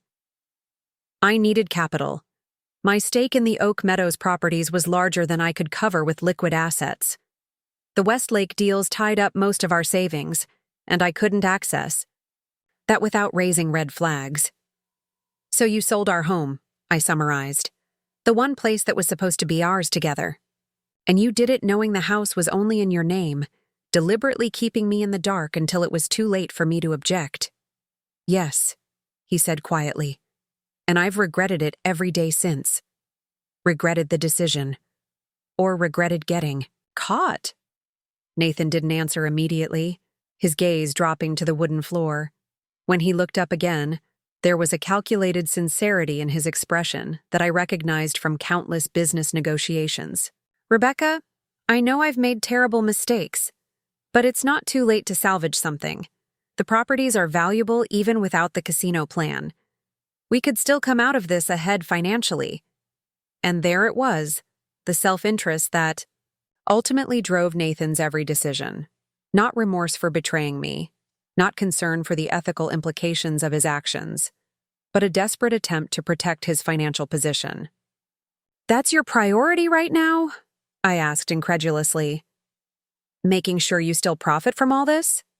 Being practical, he countered. The Skyline properties are our biggest asset. If we play this right, we can distance ourselves from Harrington. And the casino plan, while still benefiting from the legitimate property investments.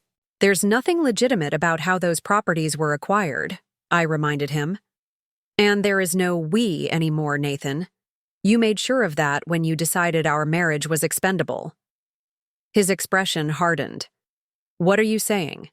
I'm saying that your political career is over before it began. The Oak Meadows scheme is exposed. Harrington is being investigated, and I've filed for divorce. Nathan stared at me, genuine shock replacing his carefully managed expression. You've… What?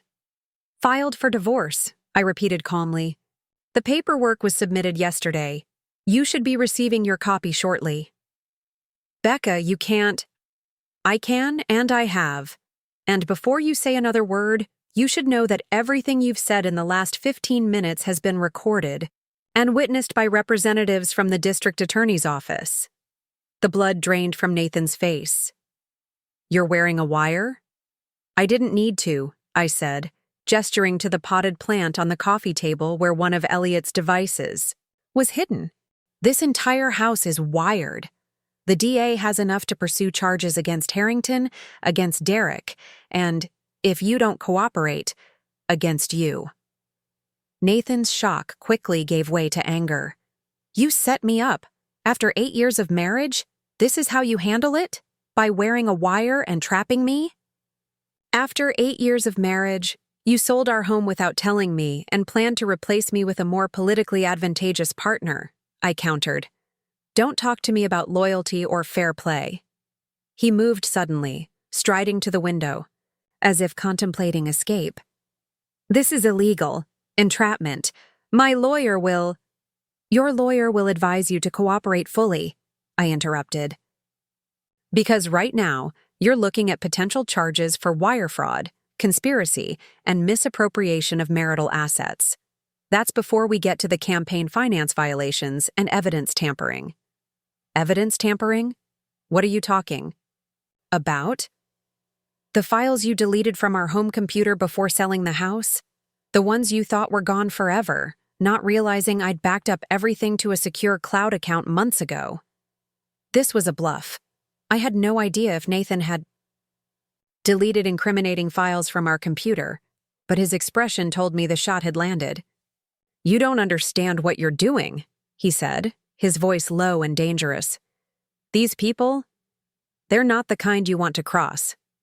Threatening me won't help your situation, I said evenly. In fact, it's being added to the record as we speak. As if on cue, the front door opened, and Elliot entered with Ada Vega. Nathan Martinez, Monica began formally. I'd like to discuss your involvement in certain real estate transactions and communications with Councilman Edward Harrington. Nathan looked from Monica to me, betrayal and fury warring in his expression. You'll regret this, Rebecca. When everything comes out, all of it, you'll wish you'd handled this differently. What does that mean? I asked, a flicker of unease disrupting my composure. What else is there? Instead of answering, Nathan turned to Monica. I want immunity. Full immunity in exchange for everything I know about Harrington, Wilson, and the entire operation. Monica's expression remained professional, but I could see the interest in her eyes. That would depend entirely on the value of your information and your willingness to testify against the other parties involved. Oh, I'll testify, Nathan assured her with a bitter laugh. I'll tell you everything, including the parts my wife doesn't know about yet. Nathan?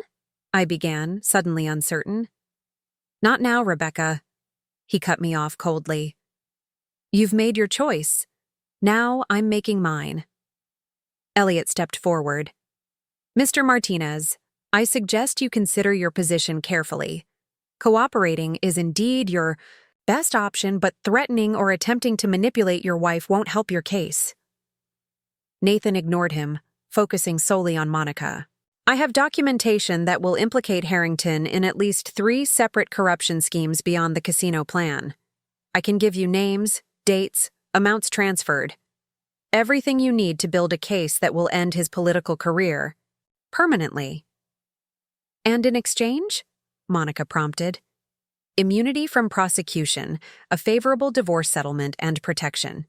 Because once I start talking, there are people who won't be happy about it. Monica nodded thoughtfully. I'm not authorized to make those promises on the spot, but I can certainly present your offer to the district attorney. In the meantime, I'd like you to come downtown to make a formal statement. Am I under arrest? Nathan asked bluntly. Not at this time, Monica replied. We're simply requesting your voluntary cooperation. Nathan laughed without humor. Nothing about this is voluntary, but fine, I'll come. I'd rather deal with the DA's office than face what's waiting for me if I don't cooperate. As Monica led Nathan toward the door, he paused beside me. For what it's worth, I never meant to hurt you, he said quietly. I just got in over my head. You sold our home, Nathan, I reminded him, my voice steady despite the emotions churning beneath the surface. You were planning to divorce me and marry someone else as a career move. If that wasn't meant to hurt me, I'd hate to see what would be.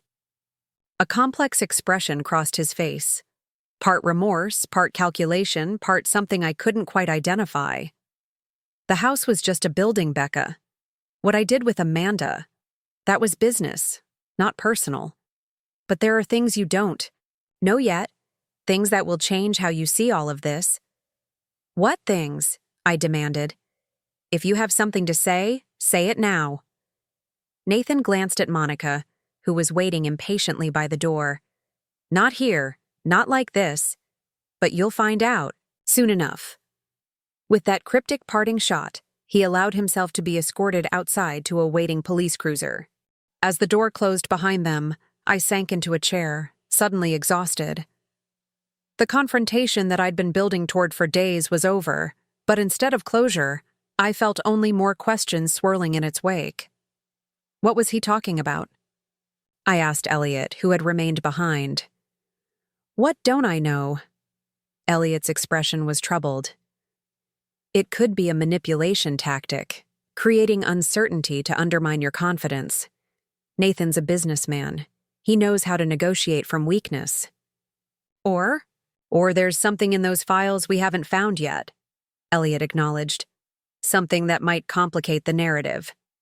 Before I could respond, the door opened again and Zoe rushed in, her expression a mix of excitement and concern. You did it! That was incredible. We heard everything through the audio feed. Nathan basically confessed to the entire scheme. Not everything, I said, still disturbed by Nathan's parting words.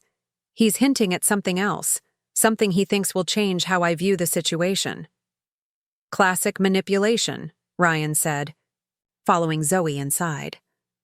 He's losing control and trying to regain leverage by creating mystery. I wouldn't read too much into it. Perhaps they were right.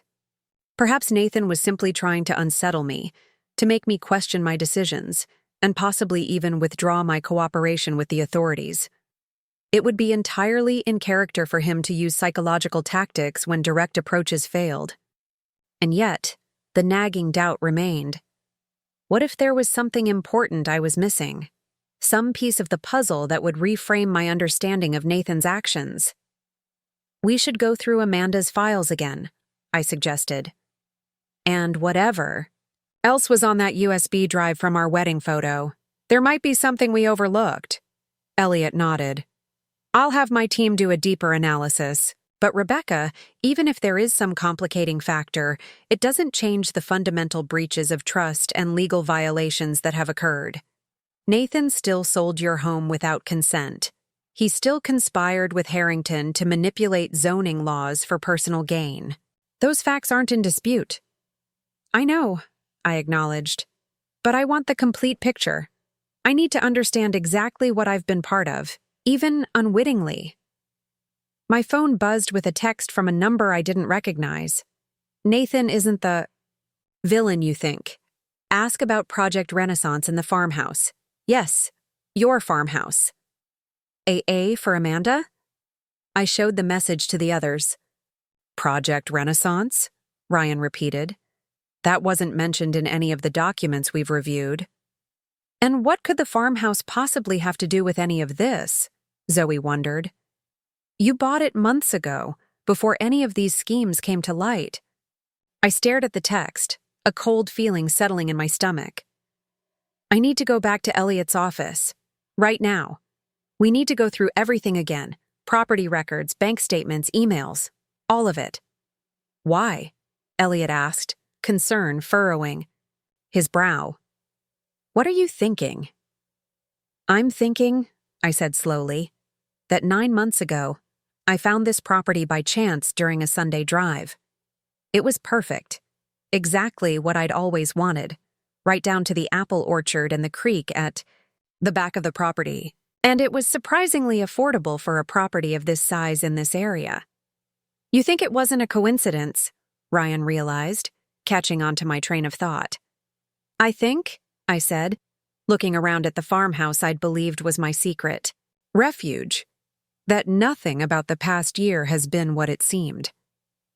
And I'm starting to wonder if I've been a pawn in a game much larger than I realized. Elliot checked his watch. The district attorney will be interviewing Nathan within the hour. If there's something in those files that could impact your position, we need to find it before Nathan uses it as leverage. As we prepared to leave, I took one last look at the farmhouse, my supposed sanctuary that now felt tainted by suspicion. Had my purchase been manipulated somehow?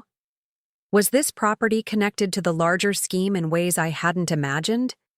The answers lay in those files, in the digital trail of communications and transactions that would either confirm or disprove Nathan's insinuations.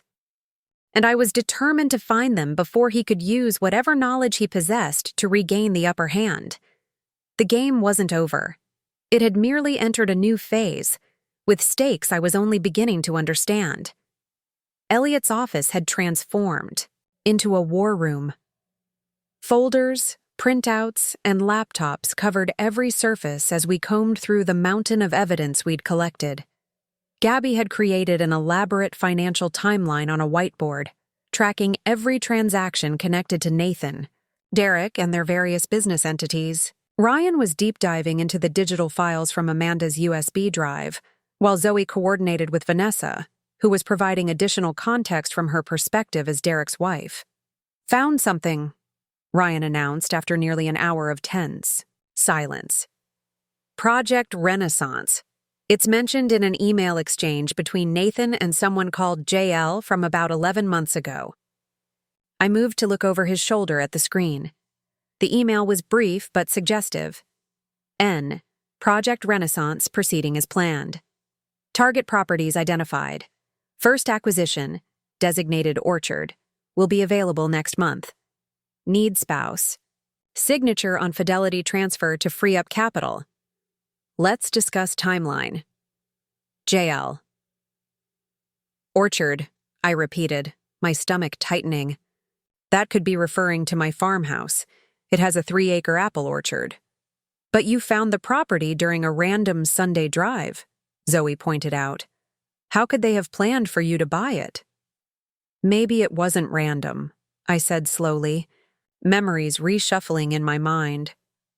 Nathan mentioned that route one morning, said he'd heard the countryside was beautiful that time of year. He even suggested I take my camera. Ryan continued scrolling through the emails. There's more. Look at this exchange from a week later. JL. Wife visited orchard property yesterday. Showed expected interest. Realtor prepared to offer special price to encourage quick decision. Personal funds sufficient? NN. Perfect timing. Her year-end bonus posts next week. Combined with inheritance portion, should be adequate for outright purchase. Will monitor. JL. A cold realization washed over me. They manipulated me into buying the farmhouse. But why? What possible benefit would Nathan get from me purchasing a property without his knowledge? Elliot, who had been reviewing property records, looked up sharply. Check the surrounding parcels. Who owns the land adjacent to your farmhouse? Gabby was already typing furiously on her laptop. Pulling county records now. The properties bordering the farmhouse are owned by Meridian Holdings LLC, Oak Ridge Future Development Corp., and Martinez Family Trust. Martinez Family Trust? I echoed. I never set up a family trust. Nathan did, Gabby confirmed, still reading from her screen. Established 14 months ago. The trust owns approximately 50 acres adjacent to your farmhouse property. The pieces were starting to align, creating a picture I hadn't anticipated. They're assembling a land parcel, I said, understanding dawning. buying up adjacent properties under different names to avoid arousing suspicion about a major development. Not just any development, Ryan added, showing me another email. Look at this map attachment. It shows a proposed recreational complex and luxury residential community. The farmhouse property is highlighted as the central historic feature. A centerpiece property, Elliot mused. Often developers will preserve one attractive historic building and build around it. It adds character and helps with zoning approvals. Look, we're preserving local heritage. My mind was racing. So Nathan wanted me to buy the farmhouse, thinking I was doing it secretly, when actually I was unwittingly participating in their development scheme? It's diabolically clever, Gabby admitted. If the farmhouse had been purchased by a company connected to Nathan or Derek, it might have raised red flags about a planned development. But a private purchase by you, seemingly independent from Nathan's, business dealings. Perfect cover, Elliot finished. And it established the property value benchmark for the area. Whatever you paid became the comparable price point for the surrounding land. I sank into a chair, trying to process this new revelation. So, when I thought I was asserting my independence by buying property without telling Nathan, you were actually doing exactly what he wanted, Zoe said gently. The betrayal cut even deeper than before. Not only had Nathan planned to discard me when politically convenient, but he'd been manipulating me all along, using my desires and insecurities to further his business schemes. Ryan was still digging through files. There's something else here. Project Renaissance isn't just about the farmhouse area. It's part of a larger development strategy involving 3 distinct zones: Oak Meadows, the farmhouse region, called Orchard Estates in these documents, and a riverside area they're calling Harbor Point. 3 separate development projects, all feeding into the ultimate casino plan, Elliot surmised. Diversified enough that if one faced obstacles, the others could still proceed. And they needed different frontmen for each project to avoid arousing suspicion, Gabby added. Nathan was the face of Oak Meadows. Derek was handling Harbor Point. And for Orchard Estates, they needed someone else, I finished. Someone with no obvious connection to Nathan or Derek's business interests. Someone above suspicion. Ryan nodded grimly. Someone like Councilman Harrington's aide, who was secretly working with them all along. Amanda, I breathed. The pieces clicked into place with sickening clarity. She wasn't just Nathan's political handler. She was meant to be the front person for the Orchard Estates development. Which explains why Nathan needed to end his marriage to you, Elliot said quietly. Amanda wasn't just a more politically advantageous partner. She was an essential part of the development scheme. The full scale of the deception left me momentarily speechless. Every aspect of my life for the past year, where I lived, what I knew, even my impending divorce, had been orchestrated to serve Nathan's business and political ambitions. There's one thing I still don't understand, Zoe said, breaking the heavy silence. If Nathan wanted you to buy the farmhouse as part of their scheme, why was he so shocked when you mentioned it today? Why pretend he didn't know about it? Because the plan changed, Ryan suggested, still scrolling through emails. Look at these more recent messages between Nathan and this JL person. JL. Casino. Approval facing unexpected obstacles. Harrington. Suggests pivoting to Plan B. Need to accelerate property acquisitions in all 3 zones. NN. Agreed. Spouse property complicates Orchard Estates timeline. Recommend proceeding with separation sooner than originally planned. Will help clear title issues. JL. Divorce papers being prepared. Will file after house sale completed. A confirms readiness for next phase. N. They needed to get me out of the picture entirely, I realized.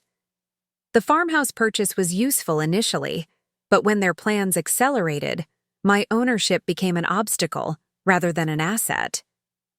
Because if they're assembling land for major development, having a parcel owned by the soon-to-be ex-wife of one of the principal developers creates complications, Elliot confirmed, especially if that ex-wife might become hostile during divorce proceedings.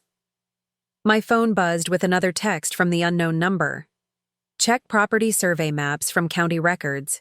Compare with conservation easement boundaries. The truth is in the overlap. AI showed the message to the others. What conservation easement? Gabby was already searching through county records. There's a protected wetland area that runs through part of the farmhouse property. According to these records, it was granted conservation status about 15 years ago, which would make development on that portion impossible, Elliot noted. A significant obstacle for any large-scale project. Unless the boundaries were redrawn, Ryan suggested, putting the pieces together. If someone with influence in the planning department were to quietly adjust those conservation boundaries. Gabby pulled up 2 maps side by side on her laptop. These are the original conservation easement boundaries from 2010, she said, pointing to the first map. And these are the current boundaries according to county records. The difference was subtle but significant. The protected area had shrunk by nearly 20 acres, conveniently clearing space for development around the farmhouse. This is actual fraud, Elliot said, his expression grim. Falsifying conservation boundaries is a federal offense. If Harrington was involved in this, he was, Ryan confirmed, showing us another email. Here's a message from Nathan to Harrington, directly, thanking him for his assistance with the boundary adjustment matter. Harrington replied that it was a simple administrative correction that benefits everyone. So that's what Nathan meant, I said quietly. When he said I didn't know everything, this is what he was holding back. Evidence that could implicate Harrington in federal fraud charges. That's his leverage for an immunity deal. Elliot was already dialing Monica Vega's number. She needs to know about this before she makes any decisions about Nathan's cooperation agreement. While Elliot spoke with the ADA, I tried to process the cascading revelations. My farmhouse, my supposed refuge and symbol of independence, had been part of Nathan's scheme all along. The property I'd fallen in love with had been deliberately placed in my path as part of a complex development fraud. Even my role as the betrayed wife had served Nathan's purposes, distracting attention from the larger corruption at play. Rebecca, Zoe said gently, noticing my expression, this doesn't invalidate your feelings about the farmhouse. The fact that Nathan manipulated the situation doesn't change the fact that you genuinely connected with the property. Doesn't it, though? I asked bitterly. If my discovery of the farmhouse was orchestrated, if my decision to buy it played right into their plans, how can I trust any of my choices from the past year? Because you made them, Ryan said firmly. Whatever Nathan's intentions, whatever strings he tried to pull, you made the final decisions based on your values and desires. He may have set the stage, but you wrote your own lines. There was wisdom in Ryan's perspective, but the violations still cut deep. Nathan hadn't just betrayed our marriage, he'd attempted to weaponize my very agency, turning my independent choices into unwitting participation in his schemes. Elliot ended his call with Monica, his expression thoughtful. The DA's office is very interested in the conservation easement fraud. It elevates the case from local corruption to federal charges. They're preparing search warrants for Harrington's office and home right now. And Nathan? I asked. Will he get his immunity deal? Partial immunity only, contingent on full cooperation. He'll avoid the most serious charges, but there will still be consequences. Elliot hesitated. There's something else. Nathan has asked to speak with you, alone. Why would I agree to that? I asked incredulously. Haven't I been manipulated enough? It's entirely your choice, Elliot assured me. But Monica thinks he has additional information he's only willing to share with you directly. Something about the original property purchase of your house, the one he sold. Curiosity warred with caution. What else could there possibly be to this tangled web of deceit? And did I even want to know? I'll think about it, I said finally. But first, I want to understand exactly what happened with my farmhouse. If it was part of their development scheme all along, what happens to it now? That's the interesting part, Gabby said, still reviewing property records. Your purchase is completely legitimate. You own that land outright. And with Nathan's arrest and the investigation into the surrounding property acquisitions, any development plans for Orchard Estates are effectively dead. So, the farmhouse is truly mine, I said, a small comfort in the midst of chaos. Completely, Elliot confirmed, and potentially worth significantly more than you paid, given the conservation easement and the collapse of the development scheme. Zoe squeezed my hand encouragingly. See? Some good comes from even the worst situations. My phone buzzed again. Another text from the mystery number. Final piece. Check the Martinez Family Trust beneficiaries. Not what you expect. Orion, I said, showing him the message. Can you? Already on it, he replied, typing rapidly. After a few minutes of searching, his eyebrows shot up in surprise. The Martinez Family Trust. You're listed as the primary beneficiary. What? I moved to see his screen. That can't be right. Nathan wouldn't set up a trust with me as beneficiary if he was planning to divorce me. The trust was established 14 months ago, Ryan reminded me, before the casino plan accelerated and changed their timeline. Look at the trust provisions. It specifically states that your beneficiary status remains unchanged regardless of marital status. That makes no sense, I said, genuinely confused. If Nathan was planning to replace me with Amanda, why would he permanently secure my financial interest in these properties? Maybe he wasn't always planning to replace you, Zoe suggested. Maybe that part came later, when Harrington and the others pushed for a more politically suitable partner. The thought was oddly painful, the possibility that Nathan's betrayal hadn't been his original intention, but rather a compromise he'd made as he became increasingly entangled in Harrington's corrupt web. Elliot's phone rang again. Monica, Vega calling back. He stepped away to take the call, returning a few minutes later with a thoughtful expression. Nathan's made a full confession, he informed us. He's implicated Harrington, Conrad Wilson, Derek, and several others. But he's still insisting on speaking with you, Rebecca. He says there's context you deserve to hear directly from him. I looked around at the supportive faces surrounding me. Zoe, Ryan, Gabby, Elliot. All people who had stood by me through this nightmare. They had helped me uncover the truth, piece by painful piece. Did I owe Nathan the chance to explain his version of events? Or would that merely provide him another opportunity to manipulate me? I'll talk to him, I decided finally. But not alone. I want it recorded, and I want Monica present. Elliot nodded. I'll arrange it. He's still at the district attorney's office. An hour later, I sat across from Nathan in a small conference room at the DA's building. He looked exhausted, his usual polished appearance completely abandoned. Monica sat at the end of the table, a recording device between us. You have 15 minutes, Mr. Martinez, Monica said crisply. Ms. Martinez has agreed to hear you out as a courtesy, not as an obligation. Nathan nodded, his eyes fixed on me. Thank you for coming, Becca. Say what you need to say, Nathan, I replied, my voice steadier than I felt.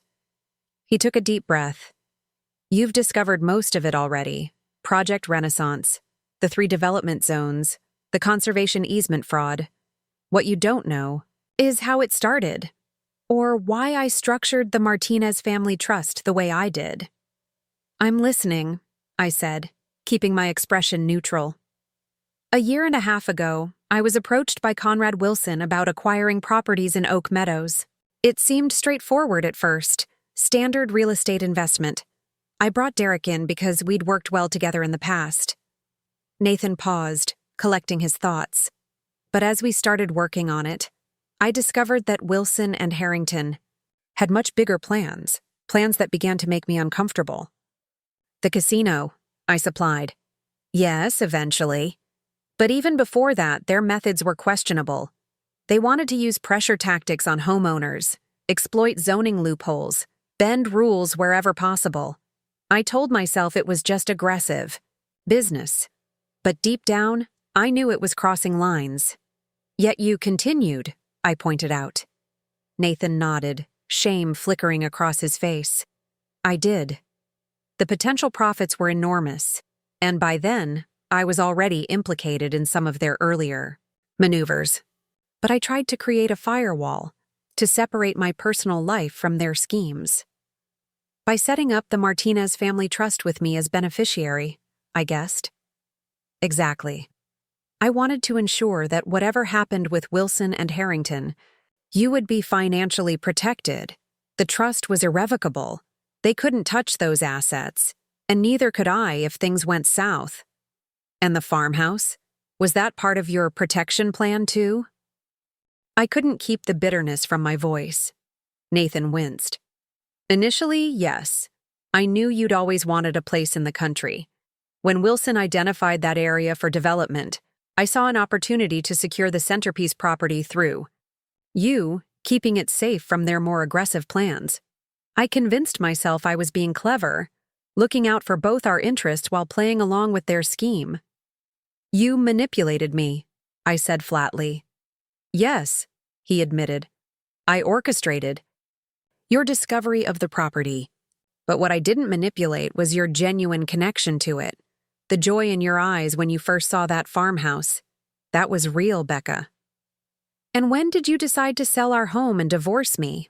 I asked, cutting through his attempt at sentimentality. Was that part of your protection plan too? Nathan's expression hardened. No. That came later, when Harrington decided I should run for city council to help push through the zoning changes.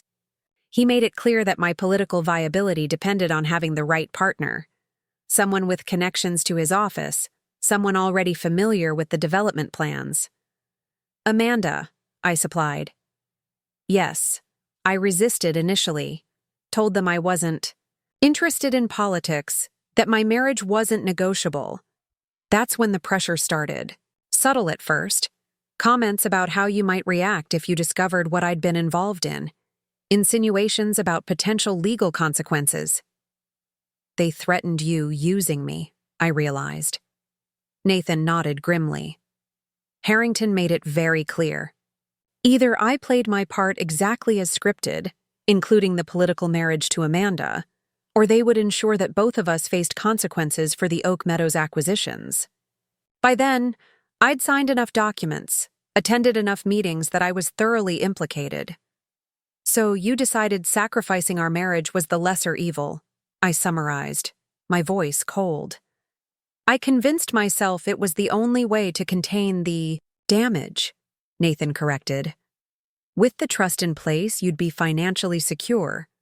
With the farmhouse in your name, you'd have a home they couldn't touch. And with me taking the public role in the scheme, any potential fallout would land primarily on me, not you. How noble, I said sarcastically. You betrayed me to protect me. I'm not asking for forgiveness, Becca, Nathan said quietly. What I did was unforgivable, regardless of my reasoning.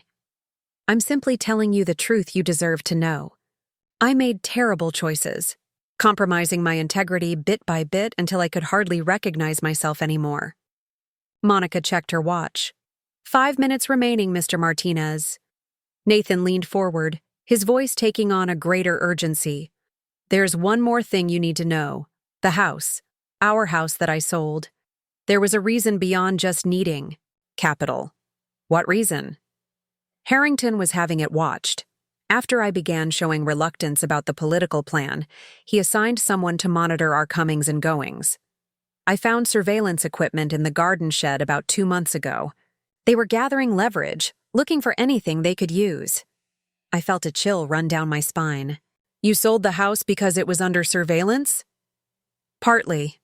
I knew I needed to get you away from there, away from their direct observation. The condo downtown offered better security and was harder to monitor. Nathan ran a hand through his disheveled hair. It sounds paranoid, I know, but these people, Harrington, Wilson, they play hardball. When millions are at stake, ordinary rules don't apply. Why didn't you just tell me the truth? I asked, the question that had haunted me from the beginning.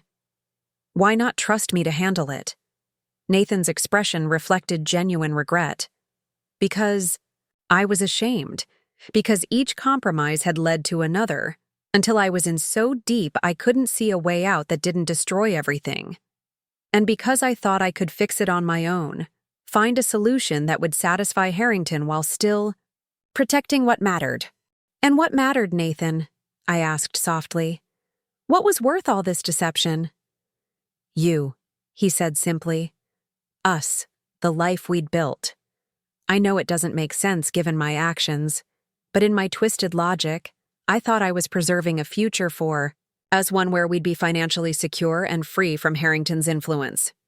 By divorcing me and marrying someone else, I reminded him pointedly. The divorce was real, Nathan acknowledged. The remarriage was not. Amanda and I had a different agreement than what Harrington believed. Once the development plans were secured and the political objectives achieved, she would have her own financial independence, and He trailed off. You what? I told myself I'd find a way back to you, he finished quietly.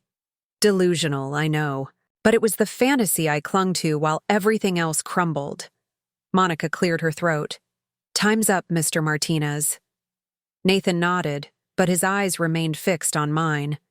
I'm not asking you to forgive me, Rebecca. I'm not even asking you to believe me. I just wanted you to know that despite everything, despite my terrible choices and inexcusable betrayals, what we had was real. And the farmhouse? It truly is yours, free and clear. One thing I did right in a sea of wrongs. As I stood to leave, Nathan added one final comment. The passcode to the safe in my office is your birthday.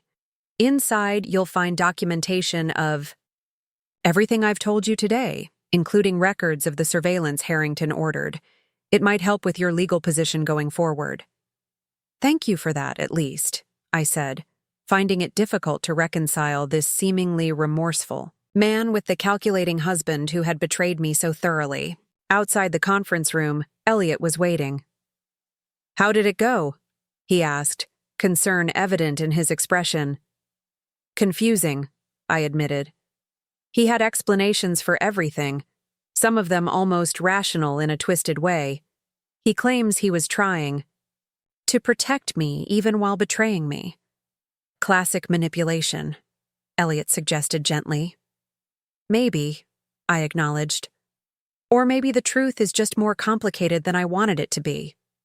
Either way, it doesn't change the facts, or my decision to divorce him. 3 weeks later, I stood on the porch of my farmhouse, my actual farmhouse, legally mine without qualification or complication.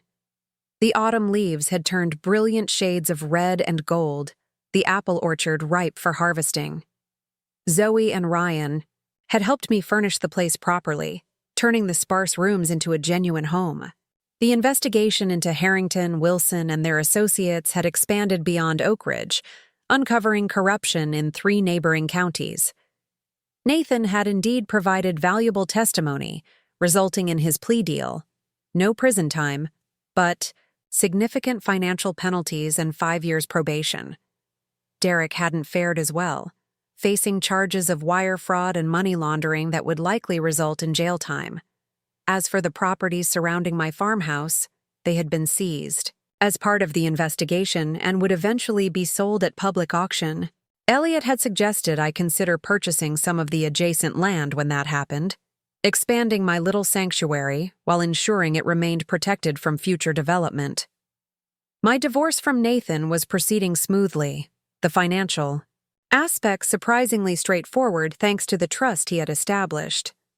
Despite everything, he had indeed protected my economic interests, a small mercy in the wreckage of our marriage. The doorbell rang, interrupting my thoughts. I opened it to find Vanessa Phillips standing on my porch, looking more relaxed than I'd ever seen her. Her pregnancy was beginning to show, a small bump visible beneath her casual sweater. "Hope I'm not intruding," she said with a tentative smile. "I was driving by and thought I'd stop in to see how you're doing." "Not at all," I assured her, inviting her inside. "Can I offer you some tea? Coffee?" "Tea would be wonderful," she said, following me to the kitchen. "This place is lovely, Rebecca. So peaceful." "It is," I agreed, putting the kettle on. "How are you holding up with everything?" Vanessa sighed, settling onto a stool at the kitchen island. "One day at a time. The divorce proceedings are messy, but my lawyer thinks Derek's legal troubles will work in my favor, and the baby gives me something positive to focus on." "I'm glad," I said sincerely. "You deserve a fresh start." "So do you," she replied, glancing around the cozy kitchen. "Have you decided what you're going to do next? Professionally, I mean." It was a question I'd been pondering myself. My position at Crosstech was secure. My boss had been incredibly understanding about my extended absence, but I found myself considering other possibilities. "I'm thinking about starting my own consulting firm," I admitted, "helping small businesses with strategic planning and growth management. After everything that's happened, I've realized how many people get caught in bad deals simply because they lack the right guidance." Vanessa nodded approvingly. "You'd be excellent at that. And speaking of new ventures, I wanted to run something by you." She hesitated, then continued. "A group of local attorneys and business leaders is forming a community development council. Legitimate, transparent, focused on ethical growth that actually benefits residents. They've asked me to join, and I suggested they reach out to you as well." "Me? Why?" "Because you understand both sides, corporate strategy and the importance of community protection. Plus, after the Harrington scandal, Oak Ridge needs leadership people can trust. You stood up against corruption even when it came from your own husband. That kind of integrity is exactly what's needed." I hadn't considered public service before, but there was something appealing about helping shape Oak Ridge's future in a positive way. "I'd be interested in hearing more," I said honestly. "Wonderful," Vanessa smiled. "There's a meeting next Tuesday at Riverfront Coffee. No pressure, just an exploratory conversation." As we sipped our tea, discussing possibilities for Oak Ridge's future, I felt something I hadn't experienced in months: genuine hope. The betrayals and manipulations that had characterized the past year couldn't be erased, but they didn't have to define what came next. Later, after Vanessa had left, I walked through the orchard, picking a few late-season apples as the sun began to set. My phone buzzed with a text message from an unknown number, the same one that had provided key information during the investigation. "Project Renaissance officially dead. Harrington taking plea deal. You won. Farmhouse safe forever now. Goodbye. And good luck." Amanda's final message, presumably before she disappeared to whatever new life her cooperation with authorities had secured for her. I didn't respond, having nothing left to say to the woman who had been both instrumental in my husband's betrayal and partially responsible for exposing the larger corruption. As dusk settled over the orchard, I made a decision. This property, originally meant to be a pawn in someone else's game, would instead become the foundation of my new beginning. Not a weekend retreat or a second home, but my primary residence. A place chosen by me, for me, regardless of how I'd been led to it. The next morning, I called a local contractor about renovating the farmhouse kitchen, something I'd wanted to do since first seeing the property. As we discussed options, he mentioned that several neighboring parcels might soon be available. "The conservation easement on the creek ensures this whole area will stay rural," he explained. "Perfect for someone looking for privacy and natural beauty." "That sounds ideal," I agreed, a plan forming in my mind. If I could acquire some of the surrounding land, I could create something truly special, Perhaps an agricultural education center using part of the orchard, or a retreat space for women rebuilding their lives after difficult transitions. Later that week, as I reviewed potential designs for the renovation, a letter arrived from Nathan.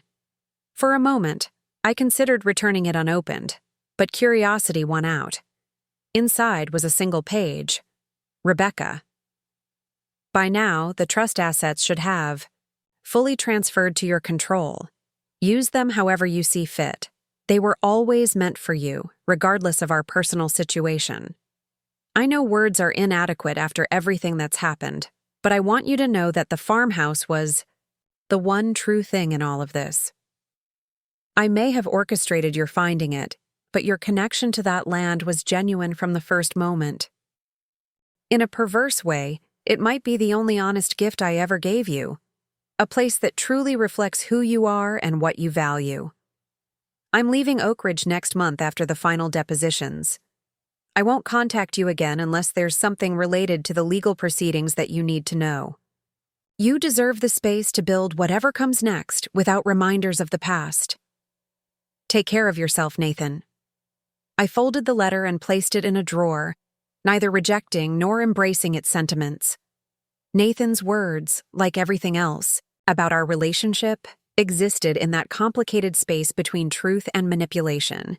Perhaps someday I'd have clarity about what parts of our marriage had been genuine and what parts had been calculated. For now, it was enough to focus on the future I was building. One decision, one renovation, 1 acre at a time. 6 months later, the farmhouse transformation was complete. The kitchen now featured warm cherry cabinets and soapstone counters. The master suite had been expanded to include a home office overlooking the orchard, and the barn had been converted into a multi-purpose space for the community workshops I'd begun hosting. I'd successfully purchased 2 adjacent parcels at auction, expanding my property to include the protected wetland area, now officially designated as a conservation easement in perpetuity. The Martinez family trust assets had indeed transferred to my control, providing financial security that allowed me to launch my consulting business on my own terms. Zoe had become my first official client, seeking guidance on expanding her design firm beyond Oak Ridge. Ryan visited regularly, helping me establish security systems and technological infrastructure for both the house and my business. Vanessa, now visibly pregnant, had become an unexpected friend and ally on the Community Development Council where we both served.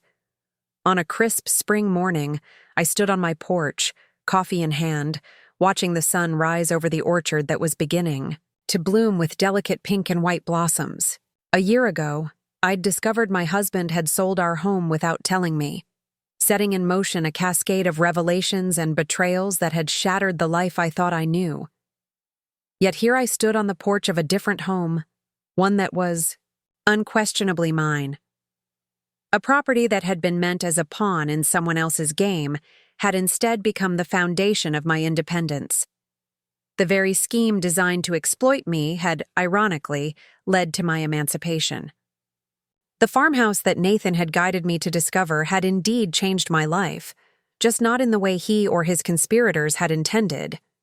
Instead of being a piece in their development puzzle, it had become the centerpiece of my reinvention, a home, a business headquarters, a community resource, and most importantly, tangible proof that endings often contain the seeds of new beginnings. I sipped my coffee and smiled at the synchronicity of it all. Nathan had sold our home while I was at work, not knowing I had already bought another one in my name alone. The betrayal had been real, the pain genuine, but the outcome had ultimately been mine to determine. In trying to control my future, Nathan had inadvertently given me the tools to create one entirely my own. The orchard stretched before me, trees, heavy with promise. I had plans for that harvest, just as I had plans for everything else that now lay within my control. The house keys in my pocket were mine alone, the property deed bore only my name, and the future unfolding before me was finally, authentically, exclusively mine to shape. Up next, You've got 2 more standout stories right on your screen. If this one hit the mark, you won't want to pass these up. Just click and check them out.